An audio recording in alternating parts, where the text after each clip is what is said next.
We're back, folks, and something spectacular just happened. Contrarian Alex was unmuted during the intro. For a moment, the intro was paired with a Contrarian Alex whistle there for a moment. Oh, shit.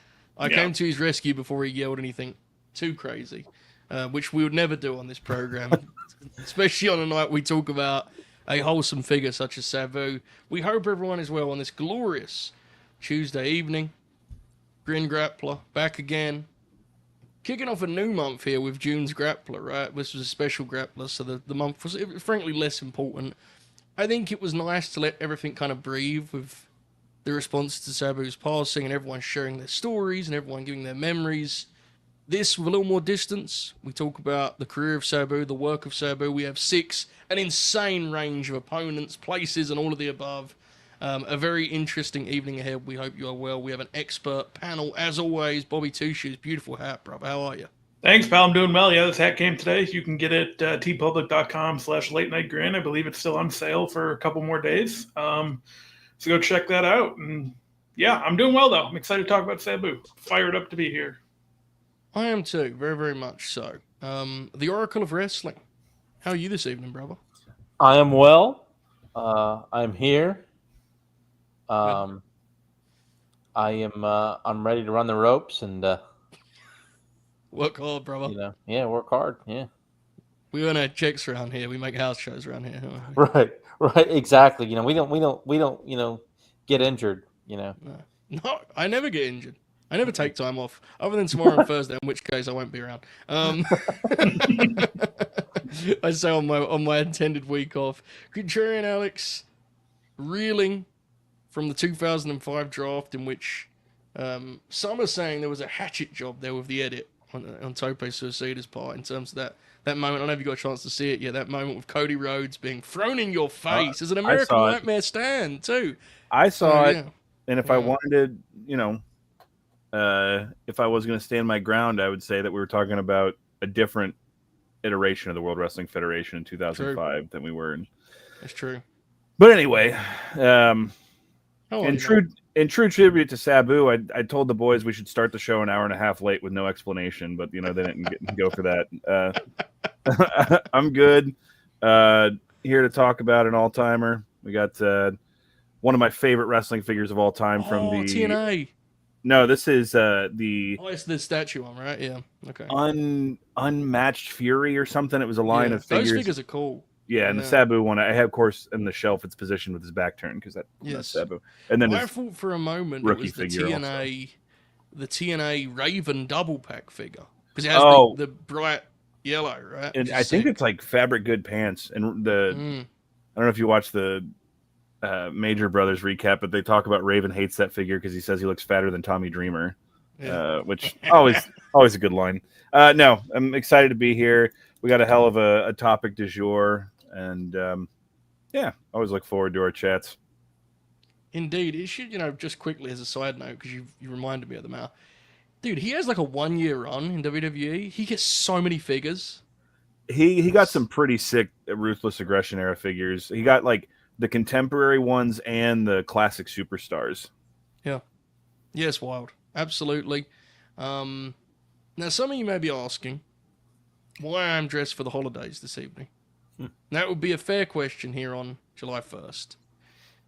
But I felt it was fitting as I looked for potential attire for this, and I didn't really have anything kind of natural for Sabu.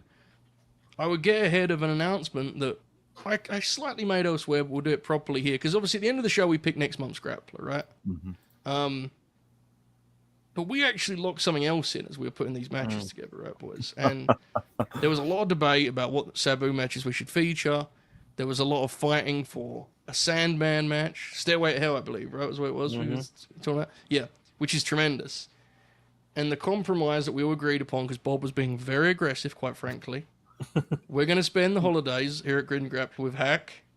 And so Grin Grappler the Sandman will be this year's December special. Now, usually with December specials, we do something different with the format. No need with that with Hack. You just simply say he's the Grin Grappler. That's the end of it, right? That's the special. It's him. What more do you want? We're going to spend the holidays with him. So that's why I'm dressed this way here on this beautiful July evening. Very, very excited for this one, though, in all seriousness. This is one that I don't think I would have been. It's strange. I don't think I had a great understanding of Sabu's impact on the game prior to his passing, and that's a shame. I hate that's so common. I really do. I had an understanding certainly, but I think the depth of it became more apparent as people cited him as an inspiration, so on and so forth.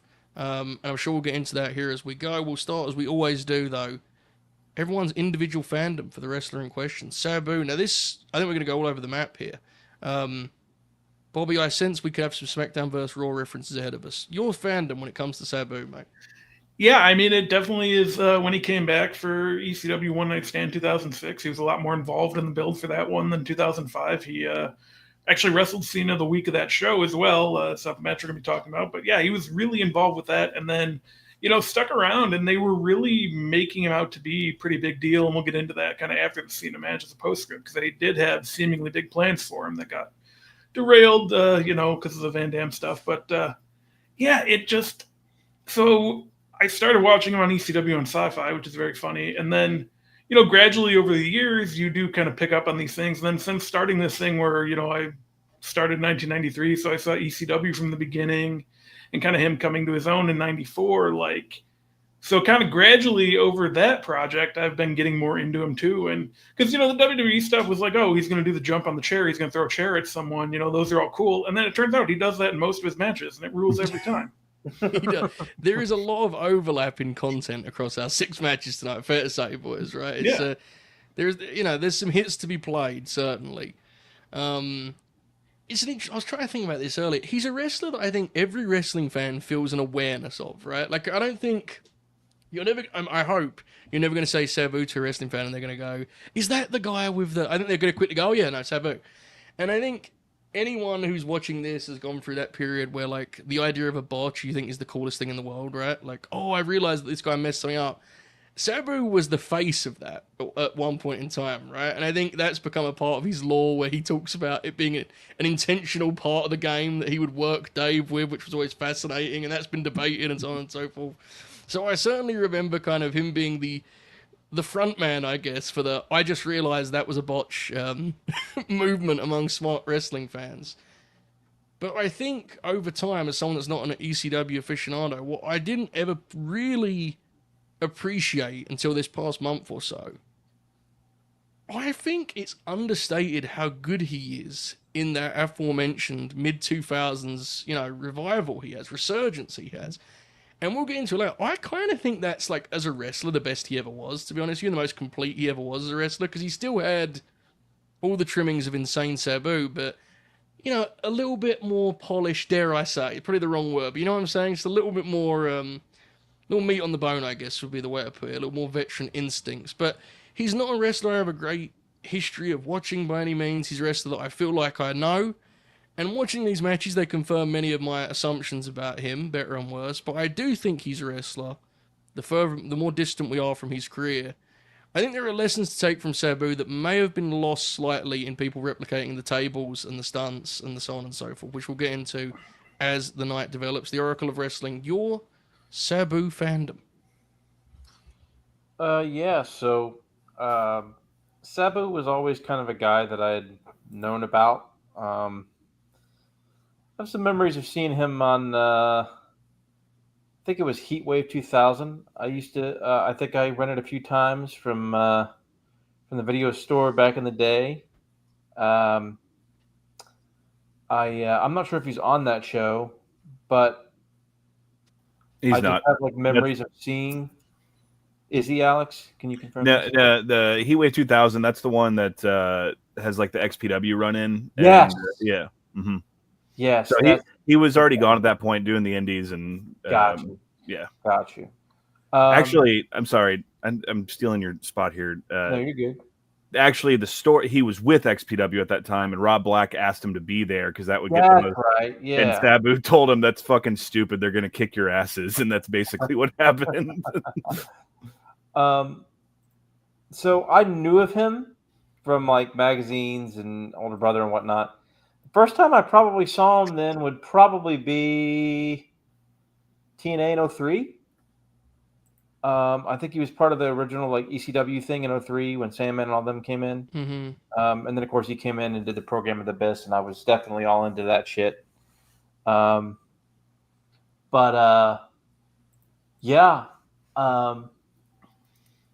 Obviously I remember the ECW, One Night Stand 2 stuff, the Cena program. Watched a lot of the original ECW on Sci-Fi. It was probably at some point, probably when I watched a lot of old ECW, which would have been in the mid 2010s, that I really kind of got a good grasp of how I feel about Sabu and whatnot. But I've always been a fan because in the mid 2000s when he had that TNA and Indie run and WWE run, it was kind of like he kind of had like a second version, not quite to the same extent, right? Right. Because it was after the internet was already there, but kind of like a second version of Oh Shit, It's Sabu that I got to experience, as a kid. But obviously, it was, the internet and stuff was around. Back then, it was like, you had to read the magazines and so on and so forth. But yeah, I was always a fan of Sabu because he was always a guy that did like crazy stunts and shit in the chair, and I'm got like the TNA Bloodiest Brawls with the Barbed Wire Massacre, which we'll talk about, and watch that match ad nauseum. So I've always been a big Sabu fan, ever since I really familiarized myself with him. When he had that 05-06 run, and then later on when I watched a lot of the ECW stuff, where I think he might have been the best worker in the company's history in terms of he didn't have like the best like singular runs, but overall he might be the best, most watchable guy. Yeah. We use the word unique a lot on this program, right? I do anyway. I'll take I'll take the bullet on that one. We do, because often wrestlers that are worth doing a 3-hour show about are unique, right? They're the outliers.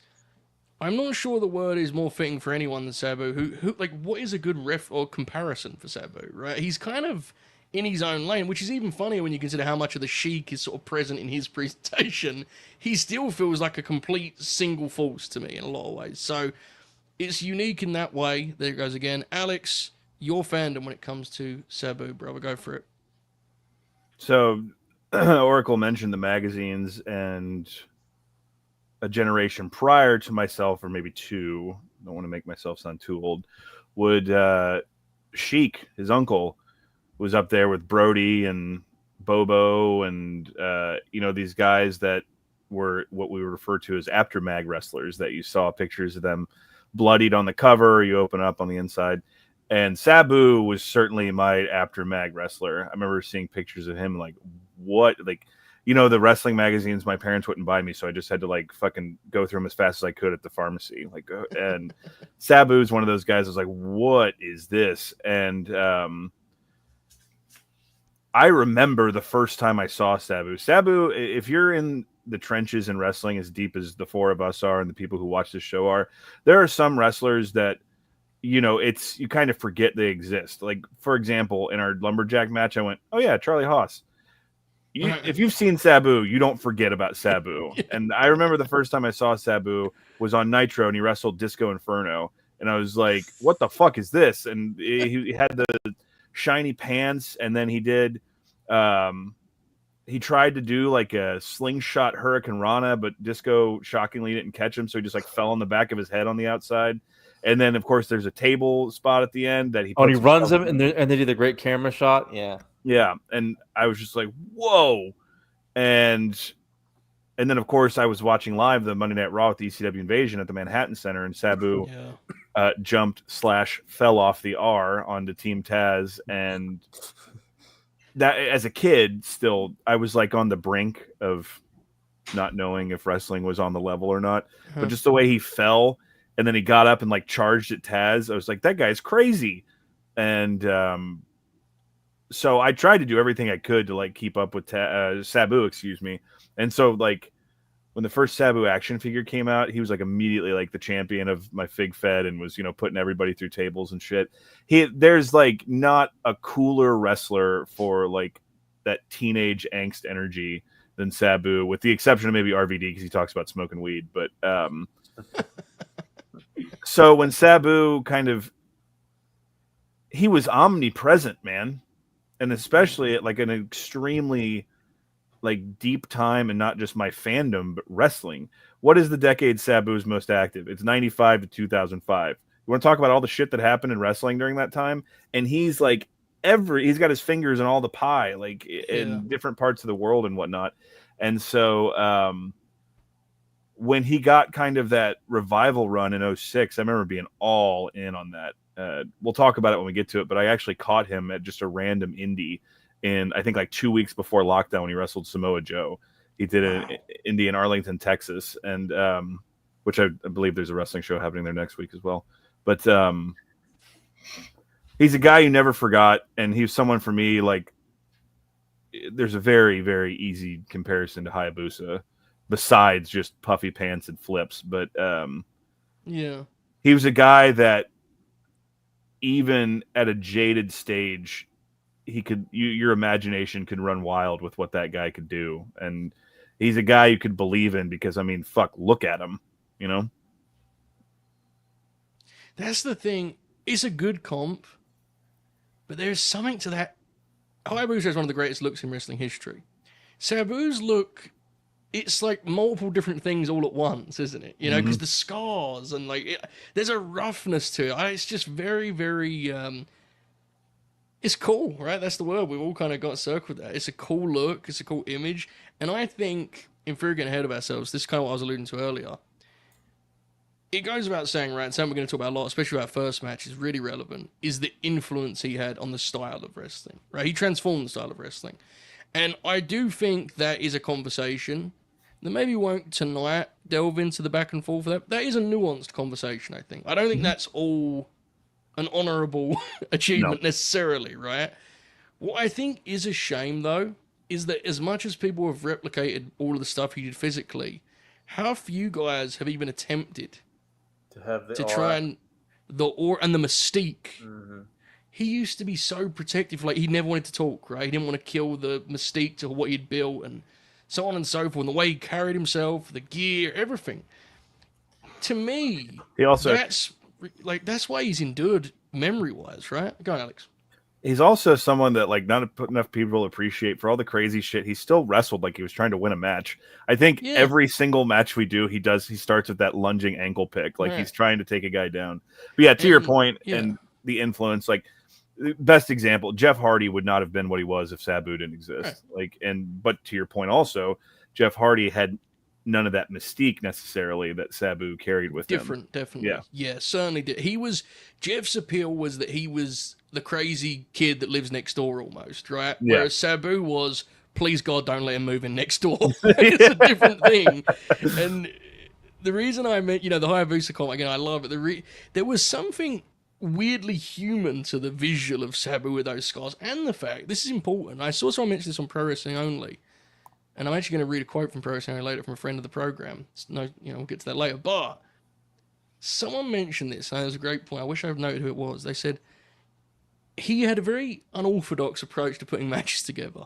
That would be a polite way of putting it. But he did sell everything. And the reason generally he sold everything was that because he was actually landing on his head or falling down or doing something insane. But if you watch these matches, that was one thing that stood out. I'm not going to pretend to have loved all these matches. I didn't. But there was truth to that. Like, his matches did feel dangerous because guess what? They were dangerous. It didn't have the sense that it was like, they're doing these sort of stunts in a playful whimsy. It always felt like he was trying to kill someone, as you said. He was trying to win, right? So, yeah, it's an interesting one, and I think we'll have some back and forth here as we go throughout the evening. In terms of our acts tonight, he's tough to kind of split into chapters because of how much he bounces around, right?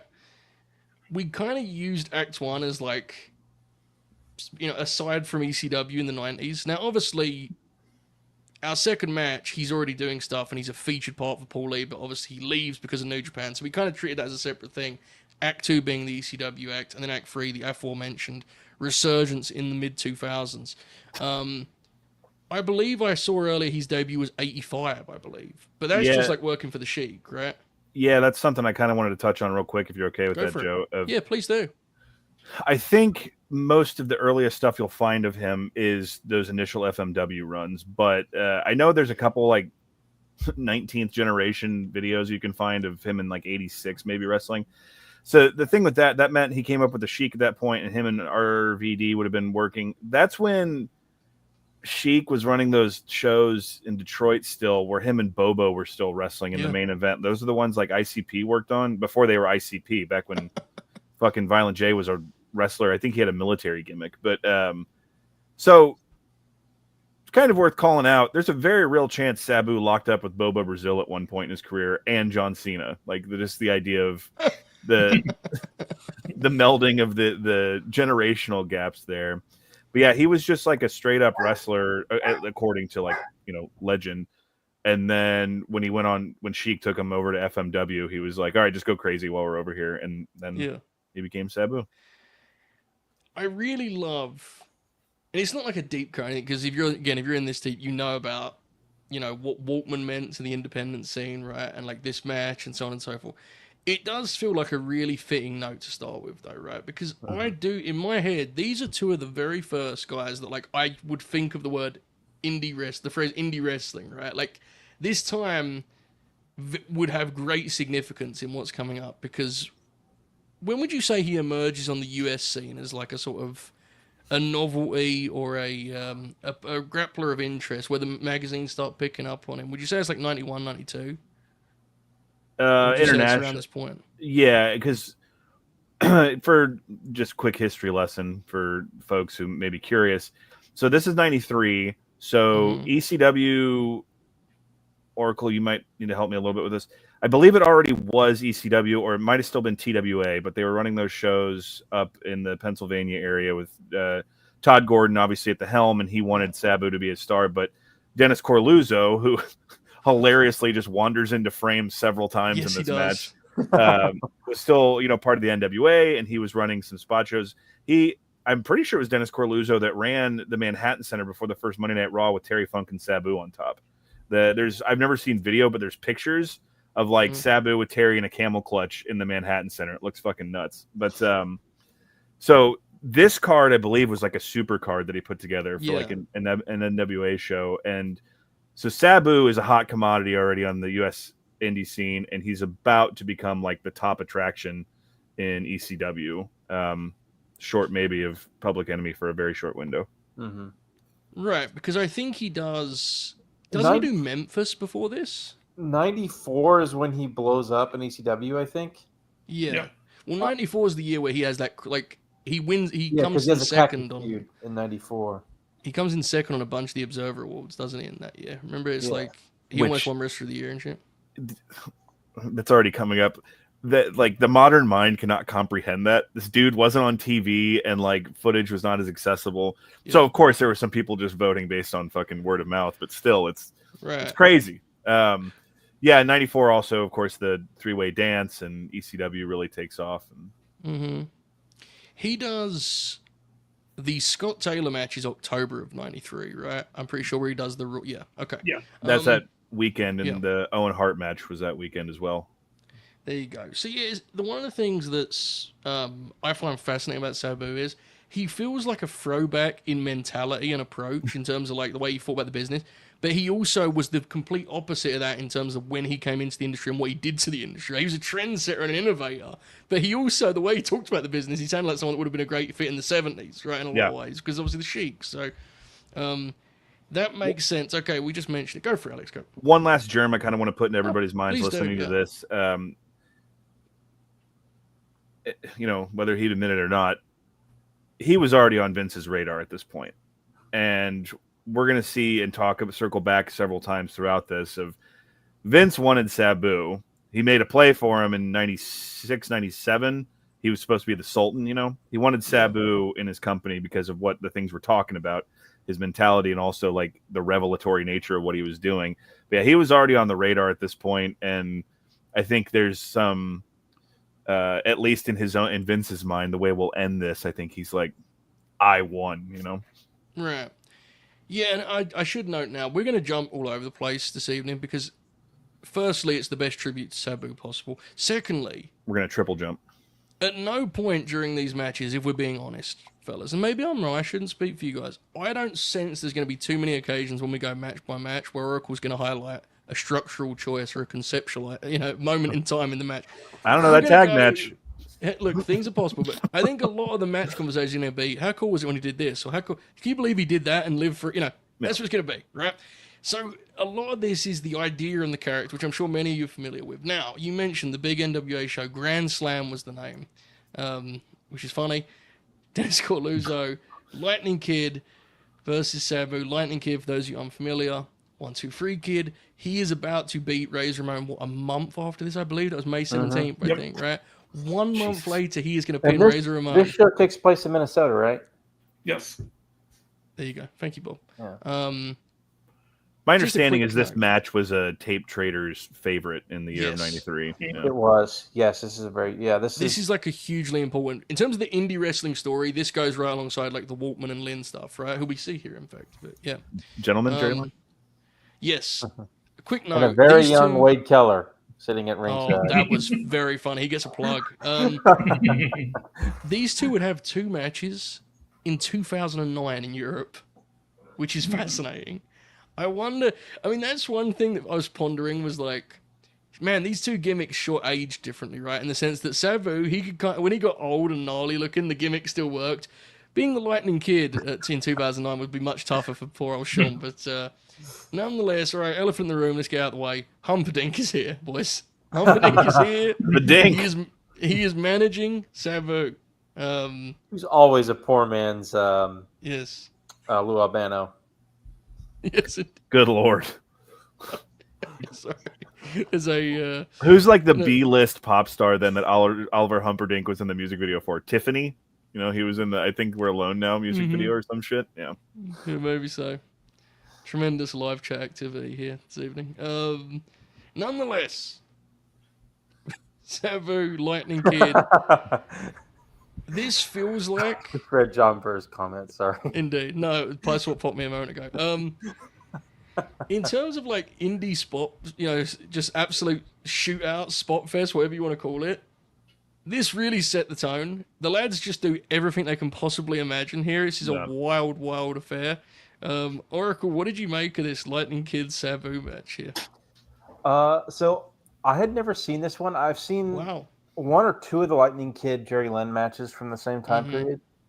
I don't believe I've ever seen this. This was really good. I thought it was other than maybe the Abyss match, this might have been the best match we watched. And this match probably was better than the Abyss match. I thought this was really good. You got the chaos that you wanted to get out of Sabu, the crazy dives.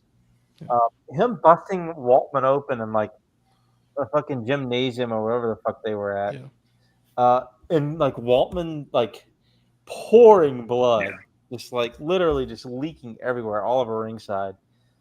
The fans like scattered in the bleachers and shit. Like, I don't know. The whole vibe was awesome to me because even though I didn't start going to indie wrestling until the early 2000s, like 2001, it just kind of gave me like a nice like nostalgia flashback of like seeing like wacky shit.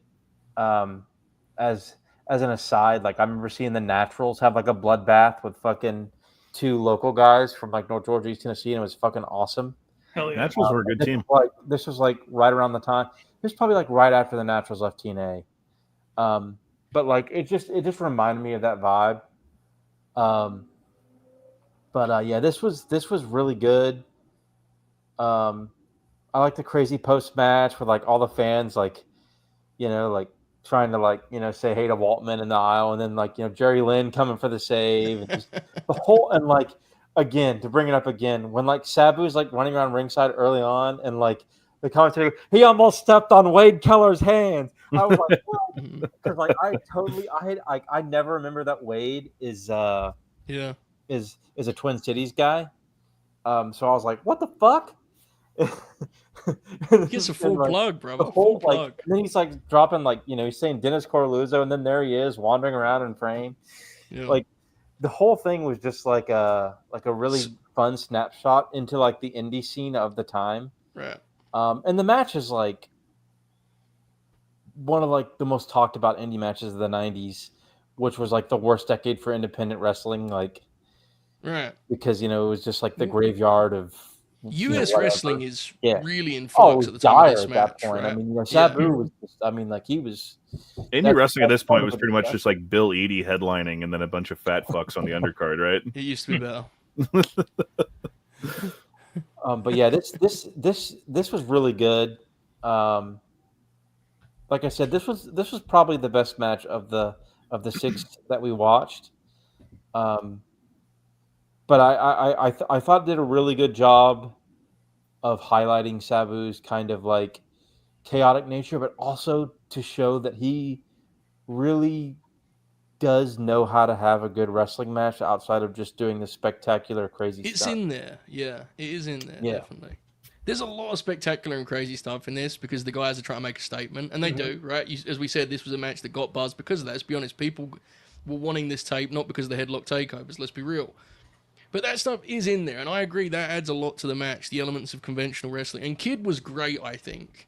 This match doesn't showcase it perfectly, but Kid was great at blending like the creativity and the athleticism with conventional babyface, right? That's one of the things that made Waltman such a great pro wrestler. There's a couple traditions here that we're going to go throughout the night, a couple themes that are immediately established. Insane, like sunset bomb things that Sabu would just do at different points and occasions. His hit rate on those in this lineup is frighteningly low, by the way. Something goes wrong almost every time. There is, of course, immediately a spot where you wonder if he's okay. He most certainly is not on the catch bomb off the top. This is a wild match. Bobby, what did you make of this? Yeah, I loved it. I was actually unfamiliar with this match. I was fired up because Kid's probably one of my favorite wrestlers in 1993 that I've seen, and then Sabu in 94. And I mean, it delivered. Like, they really just do the stuff that they'd go on to do on national television, which is kind of crazy. But, like, yeah, it's a really nice place to start this, too, because, you see some of the themes, but also you see him kind of be able to go through the gears and put it together a little bit more, too, and not necessarily rely on the table or the chairs or whatever. I mean, that stuff's present here, but it's not, the focal point. I think it's a great match to capture. Again, it's a sort of strange combination. I understand it doesn't really add up. We talk about him being a throwback and things of that nature, but he was of the time in that it was an industry crying out for people wanted something different, right? Yeah. Now, however we feel about the differences that were ahead is a separate situation, a separate conversation. But he's at the front of that, and this match, this style was at the front of that, so much so that Kid's about to be doing it, as Bob mentioned, as a featured player on Monday Night Raw. It gives you an idea of where the eyes of the industry were at, right? It gives you kind of a sense that people were looking for something different. This match certainly provides that. Alex, this is a wild one. Yeah, it's, to be fair, we had already lived through like Liger and Pillman on pay-per-view and stuff, so it's not like this is that's a different tone, though. Don't you agree? Yes. Well, like I started talking before my point was fleshed out in my head. And also, Bret Hart is, for a little bit now, been able to do what he can do. He had that match with Razor at the Royal Rumble, obviously shortly before this. That was kind of like new for the WWF. But like we're talking about, the independent scene in the 90s was King Kong Bundy and a local car dealer. Like that's basically what it was. So you go to the gym here, like Nails is on this show. I looked up the rest of the card. So like when you think about what you're going to see, these two guys just hurling themselves at each other. Sabu does his dive and like lands on someone in the crowd and shit. And you mentioned Memphis earlier. Sabu's got that Lawler sideways punch, like that he always really liked to use. Yeah, it's a good right hand, doesn't it? Yeah. Good right hand. That made me think there for a minute. You guys have nailed a lot of it so far. The reversal of the Hurricane Rana into the power bomb looks very painful. It would be one of many times Sabu fell on his head. And dude, the center of that ring looks harder than concrete. That part where Waltman does the giant senton into the middle and just lands, it looks unbelievably painful. Like he just laid there, is like, give me a minute. But in classic independent wrestling fashion, you can hear the ropes popping when they hit him. that like, yeah, it's great. The Dennis Corluzzo cameo when he wanders into frame. I know the story was he was a nail biter. He would bite his nails, but he's standing there. It looks like he's got a handful of peanuts and he's just eating them and like watching the match. Like, and he's in his fucking suit that's too big for him because he never went to a tailor. Joe, I don't know if you caught this. I was laughing my ass off.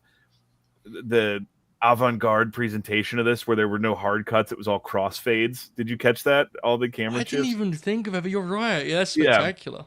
Whoever the guy who flunked out of film school that was directing this was like, I got an idea. This is going to get us noticed. He saw Sabu. I noticed that too. Yeah. I actually did notice that at one point. I was like, what the hell is this? Honestly, there's like one of them's in a headlock. Defense, dude, there is so much to look at with this presentation. That was it. That was just lost in all of it. You know, the Civ. What did you say about the headlock? Well, there's someone's in a headlock at one point, and there's like 3 slow crossfades from different perspectives of the building, and I'm like, you're gonna start playing Tiny Dancer in the background? What the fuck's going on here, man? I forgot Jerry Lynn wrestled as Gentleman Jerry Lynn, so that popped me huge. Oh, and I have just in my notes brother ? Because Sabu kicked out of like 3 repeated leg drops at one point.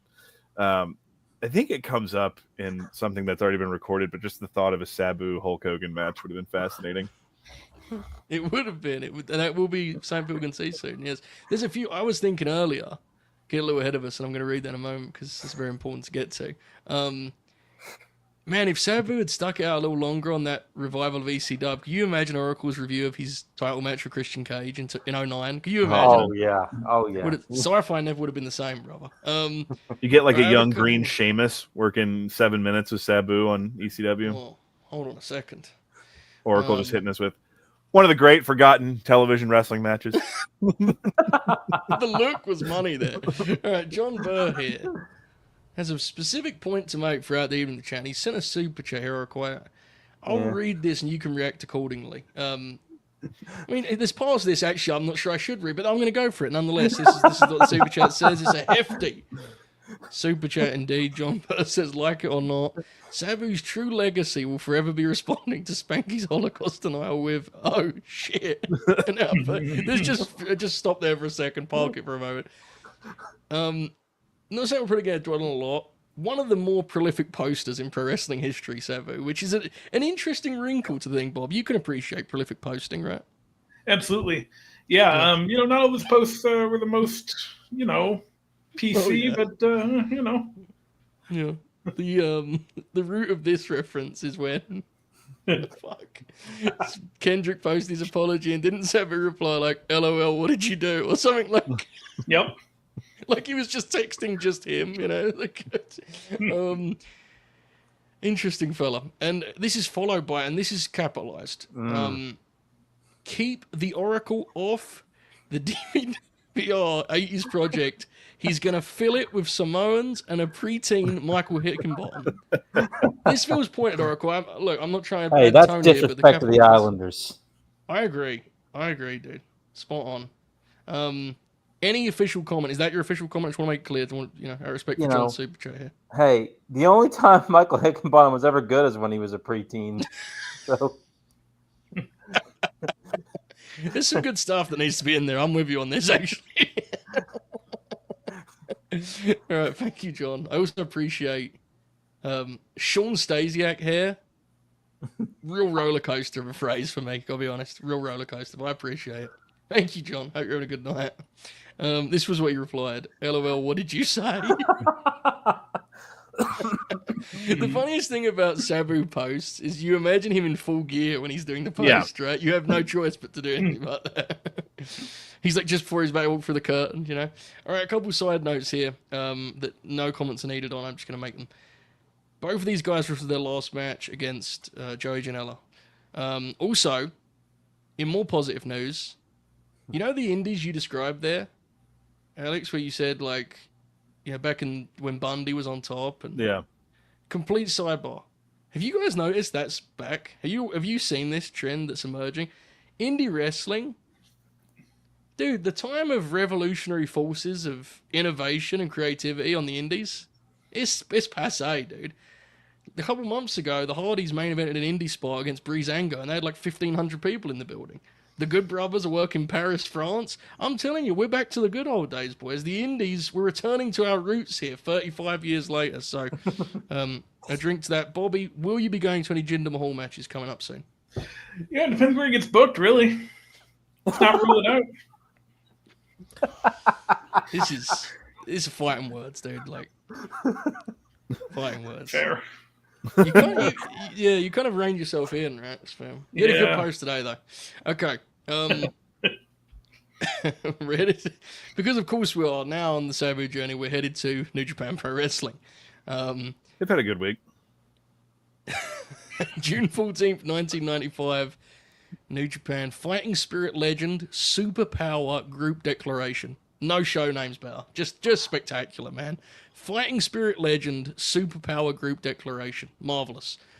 Here, the IWGP Junior Heavyweight title is hanging in the balance, as is the UWA World Welterweight title. Sabu taking on Koji Kanemoto. He wrestled him, I think, at Dontaku the month before this, and this is the rematch. We'll talk after this about the New Japan run and its impact on ECW, right? Because obviously that's like a whole thing. We'll get into that after. We'll just talk about the match here. This is just fascinating. I'd never seen this before.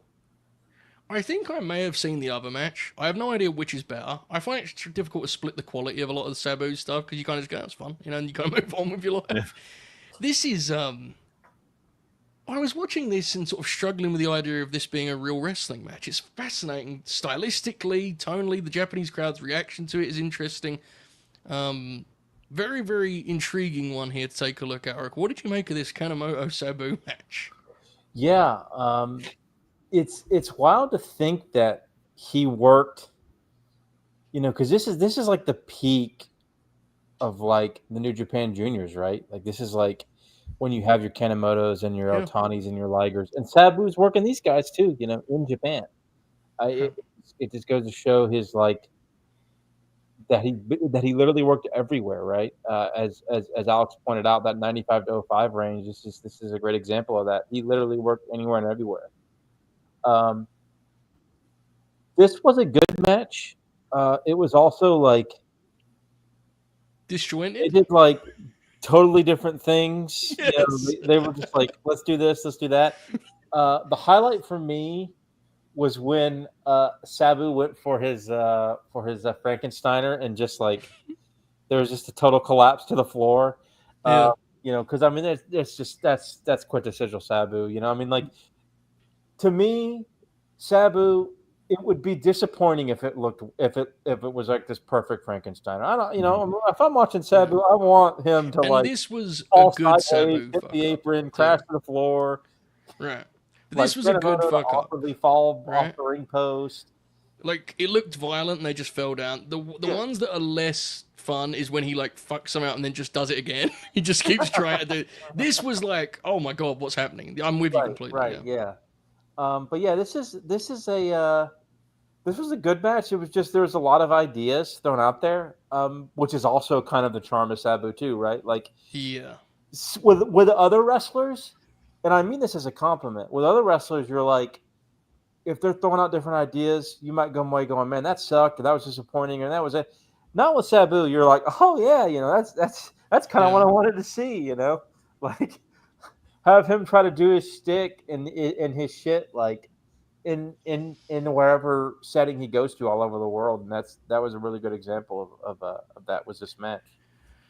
I agree. It's you mentioned different ideas. Like, there's like limb work emerges at one point. Yeah. He's bleeding.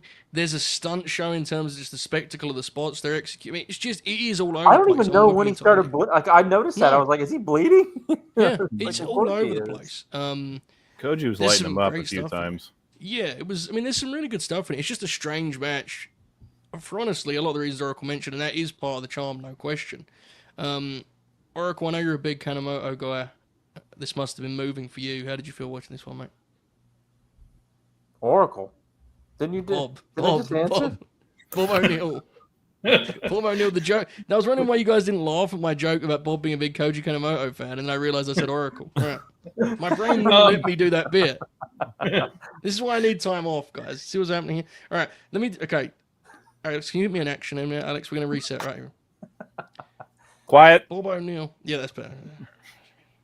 Bob O'Neill, I know you're a big Kanemoto fan. Big pop for that. What did you make of this match? I'm sure it was a moving watch for you. It was. I had a fun time. Kanemoto's music is awesome. That was my first note. Like video game stage music. I know a lot of the New Japan guys had really good music, but his stands out. You get some powerful strikes. Sabu goes through sunset flip and, eats shit. And kind of plays the hits, They do what looked to be like a top rope electric chair drop, and he lands directly on his head and then rolls out of the ring for a little bit. Yeah.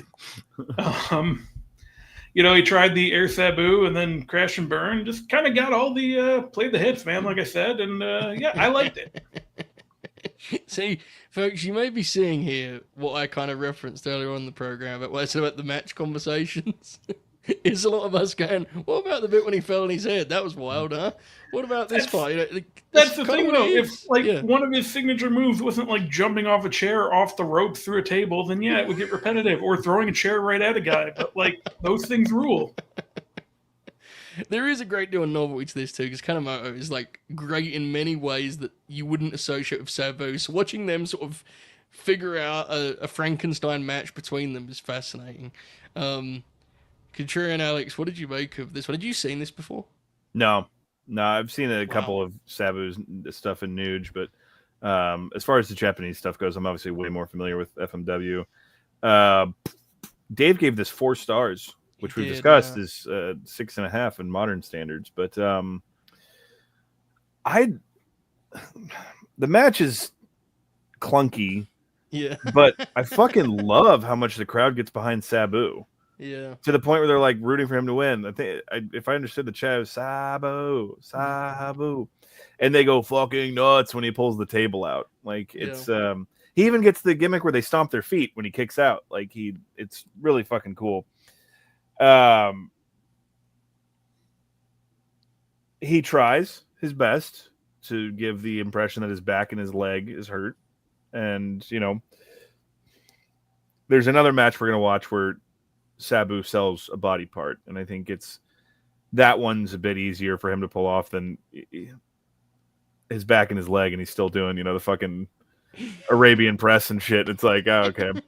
His entire offensive set is just yeah. I love watching old Japanese wrestling where the commentators will speak in their native tongue, rightfully so, but then they'll call a finish in English if it's in English, and I could just see it, Arabian press, and I was like, yes. I just picture it in all caps in the newspapers and stuff. There's a part where Koji penalty kicks him right in the fucking head, pretty much as hard as he can, and Sabu gets up immediately and throws a not working punch at him. I love Koji's moonsault too, because it's not graceful. I love a good fucking just fuck you moonsault. This match is fun, and it's an interesting. What's the locale? Was this at the Dome?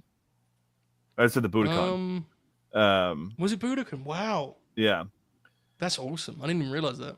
Because the scoreboard. I always associate that with one of the famous venues. Yeah, it's not the Dome, but I mean, this isn't my favorite match on this lineup, but it's I think a worthy inclusion, and also very important in the story of Sabu, this New Japan run in '95. Right. Absolutely. I mean, I think it would have been wrong to not include something from Japan anyway, right? Correct, I think Sabu's and I think actually that's something that is really important to stress, is that his image, I think, to a lot of stateside fans is kind of this underground king. It is important to pair that with some of the crowds that were in attendance for some of these happenings in FMW, or look again here at the height of New Japan. He wasn't a guy who was, some of the guys we talk about from the mid 2000s, for example, that never made it to the show.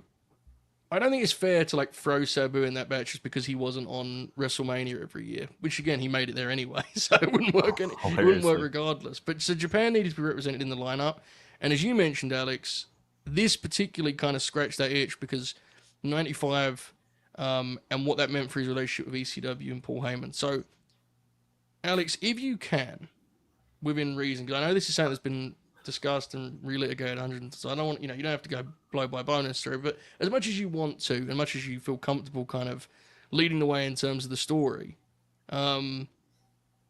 there is a no show where he works for New Japan and he intends to make it back in time to work ECW. He does not manage the latter. He is banned from ECW, Alex. Any kind of color or detail you can add, go for it, mate. Yeah, that's one. It's one, to your point, you're absolutely right, because about the Japan thing, I just wanted to call out real quick, because Sabu was established as an attraction. That's why Dennis Corluzzo picked him up. So if history says Paul Heyman found him and created him, or Todd Gordon found him and created, that's not accurate. They knew he was an attraction. That's why they brought him in. But this was still in the 90s period that, Joe, you and I wax poetic about from time to time, of the romanticism of these Japanese shows, but in the United States, they didn't exist. People what Vader's not doing jobs because you got to protect his position in Japan. What the fuck, That's So anyway, yeah, it was a triple threat tag match that was built up, and I believe Sabu is one half of the tag champions. And total wrestler brain. I love the story he tells where he was going to try essentially just scheme the global clock and then work. He was like, it was, whatever day it was. I forget what date he says. It was April 9th in Japan, but if I flew back the next day, it would still be April 9th in the United States, so I could make the show. And that's always, that's that Hulk Hogan. I worked 400 days one year, but he didn't make it. He said he did, but the show was already over, and Heyman publicly fired him. Not to relitigate, but it sounds like Sabu gave him plenty of heads up that he wasn't going to be there, but Paul, of course, saw an opportunity to make like an angle out of this. Well, I don't know in the moment of angle, but Paul saw an opportunity to make himself the babyface in the situation, so he was like, I'm going to do that. Then it led to... I may have my timelines crossed here, Oracle. What happened was that fire incident, right? And they had to do something to win the crowd back, and that's when they brought back Sabu. Yeah, with WCW? No. When Terry and Cactus caught a fan on fire, and that was their way, like their make good to the people. Their make good was they brought Sabu back. Yeah. Which I just learned in a second for sure. We should talk about WCW. Go for it, Alex. Go, mate. A complete sidebar. I learned through that lapsed fan journey of Terry Funk.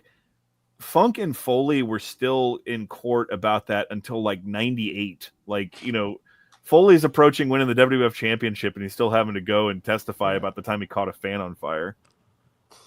Used to be better. So I posted this clip on Twitter today, and I posted it a couple months back. The interview clip where Sabu is asked about the no-show and being, banned from ECW and all that stuff. Did you guys get a chance to see this by any chance? It's fitting you posted that because they use that same clip in the Lapsed fan tribute they did to Sabu and talk. And JP doesn't know anything about him, but Jack's talking about. It's a pretty. For those who know, it's an interesting clip because Sabu is clearly it still affected him. I found it to be genuinely. This is a strange thing to say about a Sabu interview clip. It is one of the most vulnerable clips of a wrestler giving an answer about wrestling bullshit, which is what that is ultimately, right? This isn't them, a dare for any. It's wrestling bullshit. He didn't make the town. He got banned from the territory. And by the way, he didn't get. He's back in 6 months, right? Yeah. He is almost shaking with like anxiety recalling this night. But it's fascinating to watch. Wiping tears away. Yeah, and like a true, exactly as you'd expect. As soon as he realizes he's about to cry, full defense goes up. Like he's like wiping his eyes and he goes, "What'd you say? What'd you say?" He's like trying to kill time for himself while he's dealing with the emotion. It is a remarkable clip because it does kind of stress to you. Like that really did. It hurt his feelings to see the ECW crowd react the way they did to that, right? And he, 20 years later, he's like explaining it to himself that it was just the way Paulie could have said anyone and they'd have done that. It hurt his feelings the fans were that quick to move on, which is even more jarring considering they accepted him back so gleefully, the following year. Quickly, to circle back, I mentioned about why I think it's important we celebrate one attraction Sabu was. Do you guys, maybe I'm wrong in this, like, I feel like in history, Sabu is lumped in with, as Alex kind of alluded to, the ECW guys, right? Like, people go, oh yeah, the ECW guys, of course. Sandman, Dreamer, Sabu, they name Jack Swagger. Jack Swagger, Ezekiel Jackson.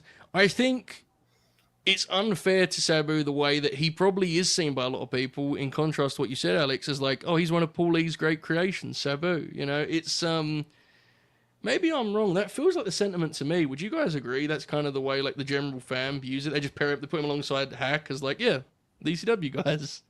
They did tables and stuff. Yeah, and I think there's like levels to it, right? Because then I think there's also a subsect of fans that pair him with RVD. Like, oh, they came up together. And it's like, no, Sabu was like a big deal, and that's how RVD got in. Like, he brought him in, and it's I think it's a disservice.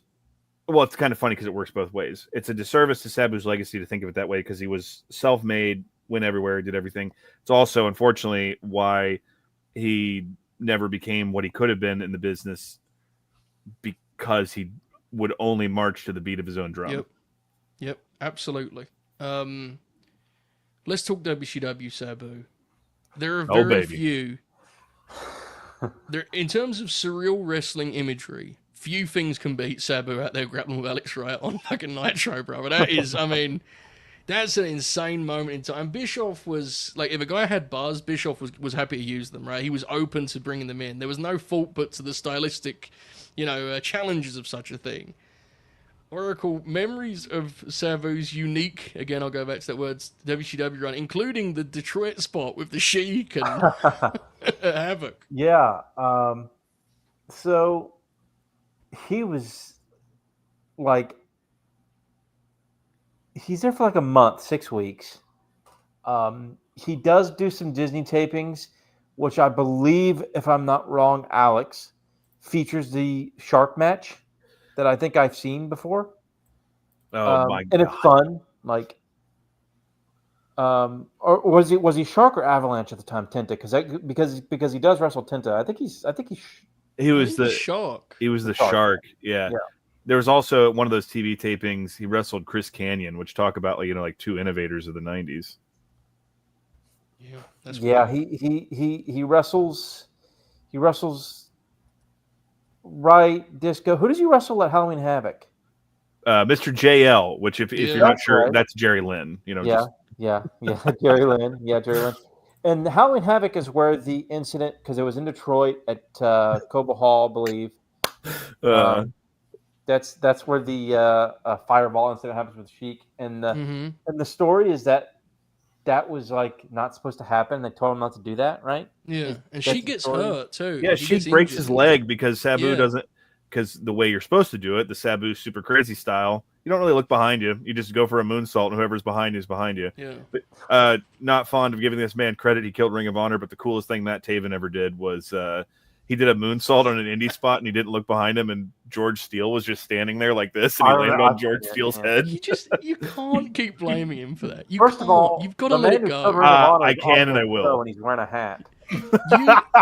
There are people on this panel that can blame Matt Taven. With your attachment to the umbrella, you cannot, sir. You cannot. What the fuck was that? Am I wrong? Bobby, am I wrong? No, that's fair. It's not holding up in court. Get in there, ref. Look. Got to readjust my foul protector now, all right? Look a little closer to home, sir. Look a little closer to home, all right? They're our next TNA Tag Team Champions, all right? Oh, shit. I've never heard anybody go to bat for Matt Taven like that in my life. Damn. Well.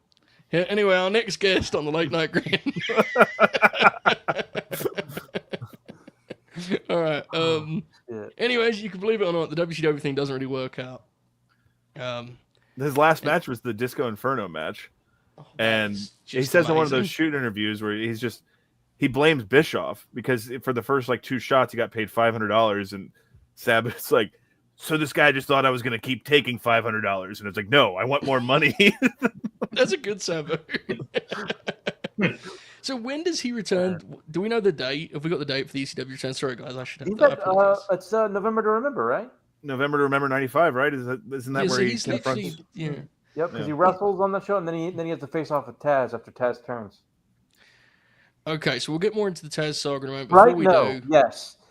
No, he returns at November to Remember 95, and then he has the face-off in November, because they build to the face-off at 96. 96. The face-off, yeah. His return match is at November to Remember 95, but they don't. And then Taz turns heel at the same show and cuts a promo on Sabu and calls him a fucking piece of shit for leaving and all this stuff.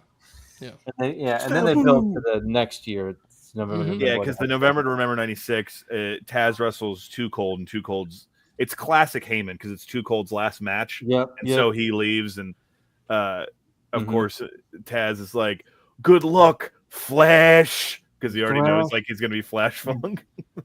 Get the fuck out of my house, bitch. He also says that too, which is amazing. Sabu. Yeah. Sorry. What other matches do we want to call out for Act 1, boys? So this, I guess for this, we'll just do anything before the ECW return. How does that work? We'll put that as our kind of marker. The cactus match where he breaks the bottle over Foley's head after about 12 tries. That's brutal. That's on one of the Foley DVD sets I have, and Foley does commentary for it. And I think it's with like fucking Todd Grisham or one of those Renan nerds they had.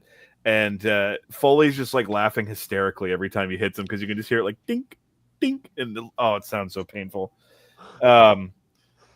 The Scott Taylor match is worth checking out because it's on the YouTube, the WWE Vault page, and it's just kind of really fucking weird seeing Sabu wrestle in front of that 93 Raw logo. And speaking of such, do you see on the Vault, it's New Gen Week? Did you guys see that? Mm-hmm. Oh, shit. All week is dedicated. I'm very, very excited. I think we might have some. I mean, they did a 4-hour Bret Hart mixtape today. Do you know what was on that Great American Bash 85 that they posted? I have not had a look at it yet. No, I'm sure Lost has got it covered. I have to have a look at it. The Cactus match in the ECW arena is fun. The problem was anyone who's familiar with that match is they essentially billed it as the greatest match of all time before it happened. They said it was like going to be the most violent match ever. Look, if you haven't seen it, you gotta watch it. It'll take 5 minutes of your day. Sheik and Sabu against Atsushi Onita and Tarzan Goto, where this men's convention they were having putting the match together. They said they were going to wrap these barbed wire strands in kerosene-soaked towels and light them on fire, and then we'll just wrestle in this. And I have God, sound like Oracle here. I have a DVD set. It's every FMW show, fan cam and produced from 1992, and that's on there. And so it has like the whole thing. And if you've never seen the entire thing, there's nothing they can do. It's an outdoor venue, but they just have to let the ring burn to the ground, and the fucking like hard cam just stays on it the whole time. And the ring's like it's finally starting to go out, and it's smoking, and they're still blaring Wild Thing over the PA, and like as people are like filtering out of the building and whatnot. Oracle, is the three-way dance worth watching for a wrestling fan? It's an hour long. It's a famous match. If you're a hardcore wrestling fan who appreciates history and things of that nature, I think it's worth watching once. But it is not a good match in my opinion. From last I recall, it's very boring and very long. Terry, there are actually a fair number of good 60-minute draws in wrestling history. This is not one of them. It's not 45-minute, whatever the fuck it is. This is not one of them. But if you are interested in that sort of thing, it's worth watching once. I think it's worth watching once. There's a notable Al Snow match, right? I'm not imagining this, am I? The Al Snow match, I believe, is on the Indies. Is that the one where Terry Funk hides under a car and cusses everybody out? That sounds right. So yes, it's an indie that's match, 94, right? I believe. Yeah.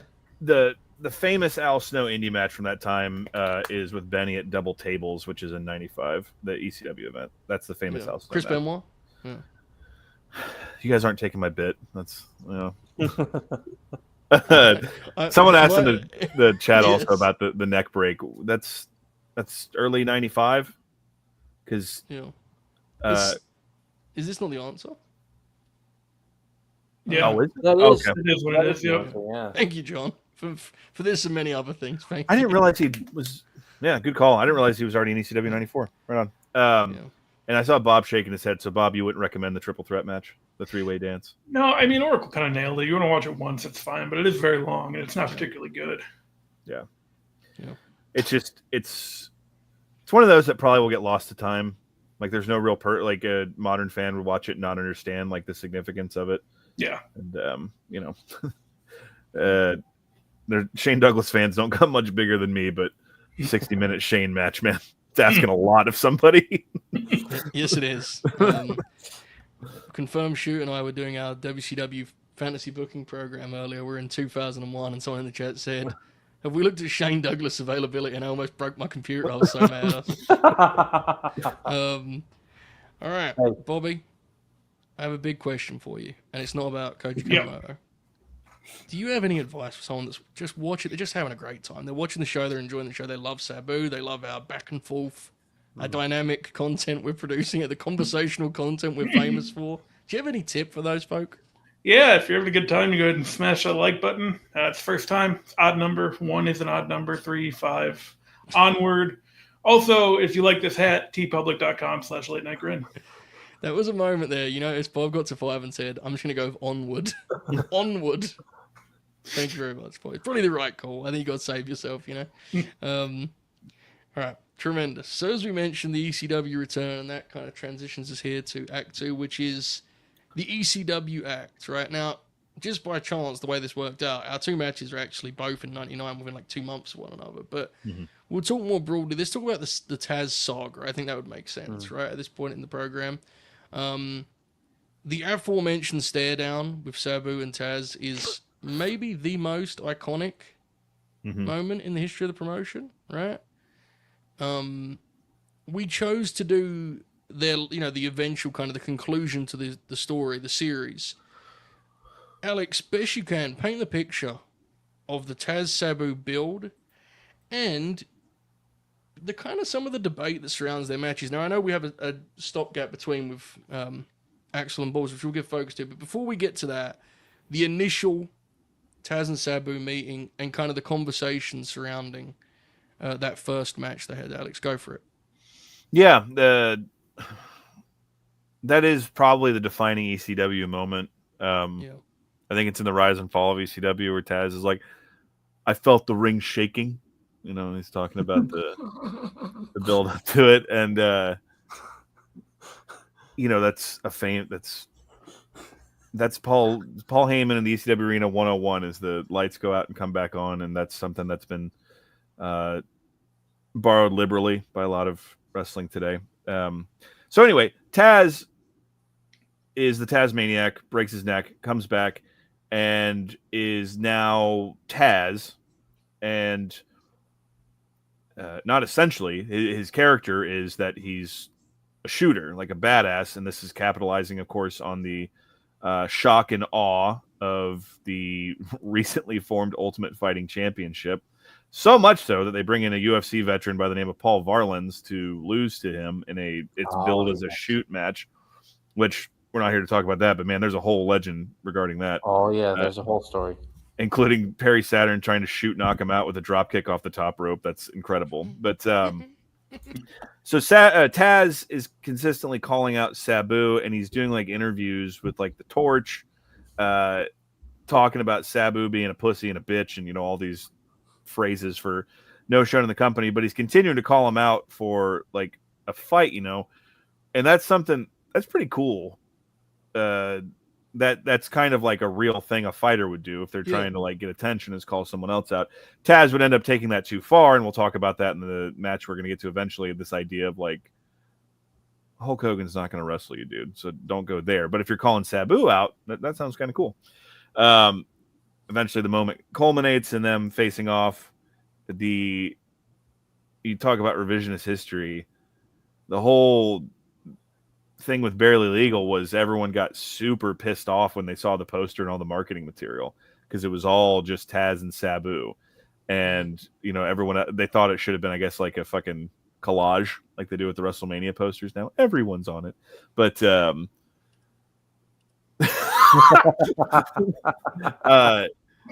but that was the match that they had, and the build to it was the best they could possibly have done for their first pay-per-view. The build also included, I believe, Sabu's first words he ever said in ECW. When I don't know if it was the build or after that, but I remember he gets on the mic at one point. He goes, "Taz, you fucking midget, get out here."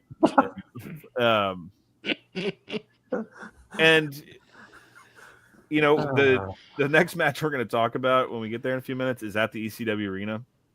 And when we get to Barely Legal, the first pay-per-view, and Taz and Sabu have their match, I assume everyone on here has seen Barely Legal before. Mm-hmm.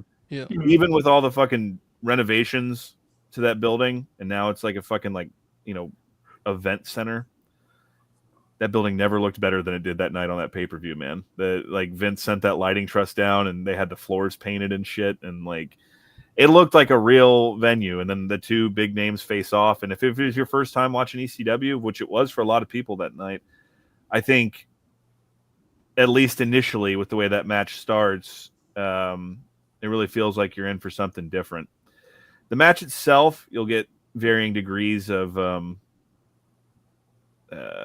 reviews on, I guess I would say, especially the post-match angle, because Fonzie kind of flubs a very important line that kind of fucks things up for everybody. But it also is the legend of them finding each other difficult to work with. So while I think that first match has like moments in it that are pretty fucking cool, it's not the classic that I think a lot of people thought it should have been. And skipping ahead, it's not like the match we covered that they have together is, Right. you know, Hennig and Bockwinkel, but it definitely deserved inclusion because they're two guys that kind of defined each other and helped against, like, while butting heads, they kind of helped each other define their legacies. For sure. Yes, I just wanted to kind of give a moment to that initial, because that is a huge part of Sabu's story, right? So, Oracle, is there anything you want to add in terms of Barely Legal? Because we didn't put on the lineup, but just while we're talking about it, anything you want to add at all in terms of yeah, somebody who's watched a lot of ECW stuff, including the entire build from that November to Remember, November to Remember 95 show to Barely Legal, and beyond. He's watched all the weekly TV and whatnot. I think it's the best built, like, rivalry built match. At least the first one is, maybe stateside in the 90s. Like anywhere. It's just like, I don't know, man. There's not a lot of other matches from really even in the world that I can think of.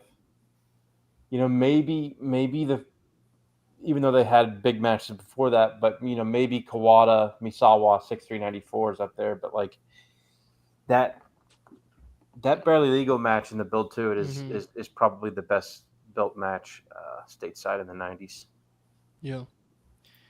Yeah, I mean, obviously, if you go all time, you got more contenders, right? You got, like, the Bliss Cross stuff and some of the latter stuff. Right. But the 90s, it would be hard. It would be hard. Yeah, it'd be difficult. All right. But again, we do have a stop along the way. This is one I know Contrary and Alex is very excited to talk about. We are headed to this was House Party, I should say, right? House Rules was an AEW thing, my bad. House Party, and it aired on ECW TV, Hardcore TV, a couple weeks after this. This was January 16th.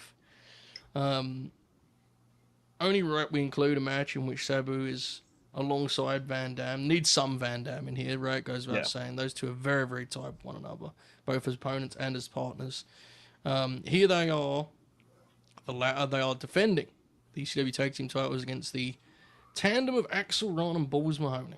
Now, I think there's a moment in every fan's life, if they've watched Balls, where they go, hold on. Right? I thought it was very cool. We're going to get to talk about this a little bit. This is a hoot. This is probably the shortest match in our lineup, right? This was only like 7 or 8 minutes, I think.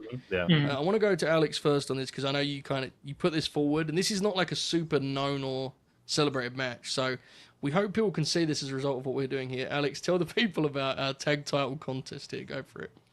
Yeah, you can find it. I think it's like the January 31st episode of Hardcore TV. That's on the network. It's the last one of January. Yeah, because I know the date on Hardcore TV, people will debate because when it first aired, right? But it's the last one of January. Yes. Yeah. Well, you'll be surprised to know that I own a copy of House Party '99. So I watched the original copy of that, which includes, because Van Dam came out to Walk. That it was a cover of the Pantera song, but Axel and Balls start moshing in the ring together because they're really hyped up by the music. Is that the show that Public Enemy makes a brief comeback for? Yeah, and it's the only time Sid was in the ECW arena. He beats the fuck out of Vito. That's what I thought. Yeah. That's a great ECW arena show. Yeah. There's a really good RVD's Too Cold on that show? Not that one. No, that's CyberSlam, isn't it? Yes, that in the arena. Yeah. I think Too Cold's still wearing like his Fed gear in that match too. Yeah.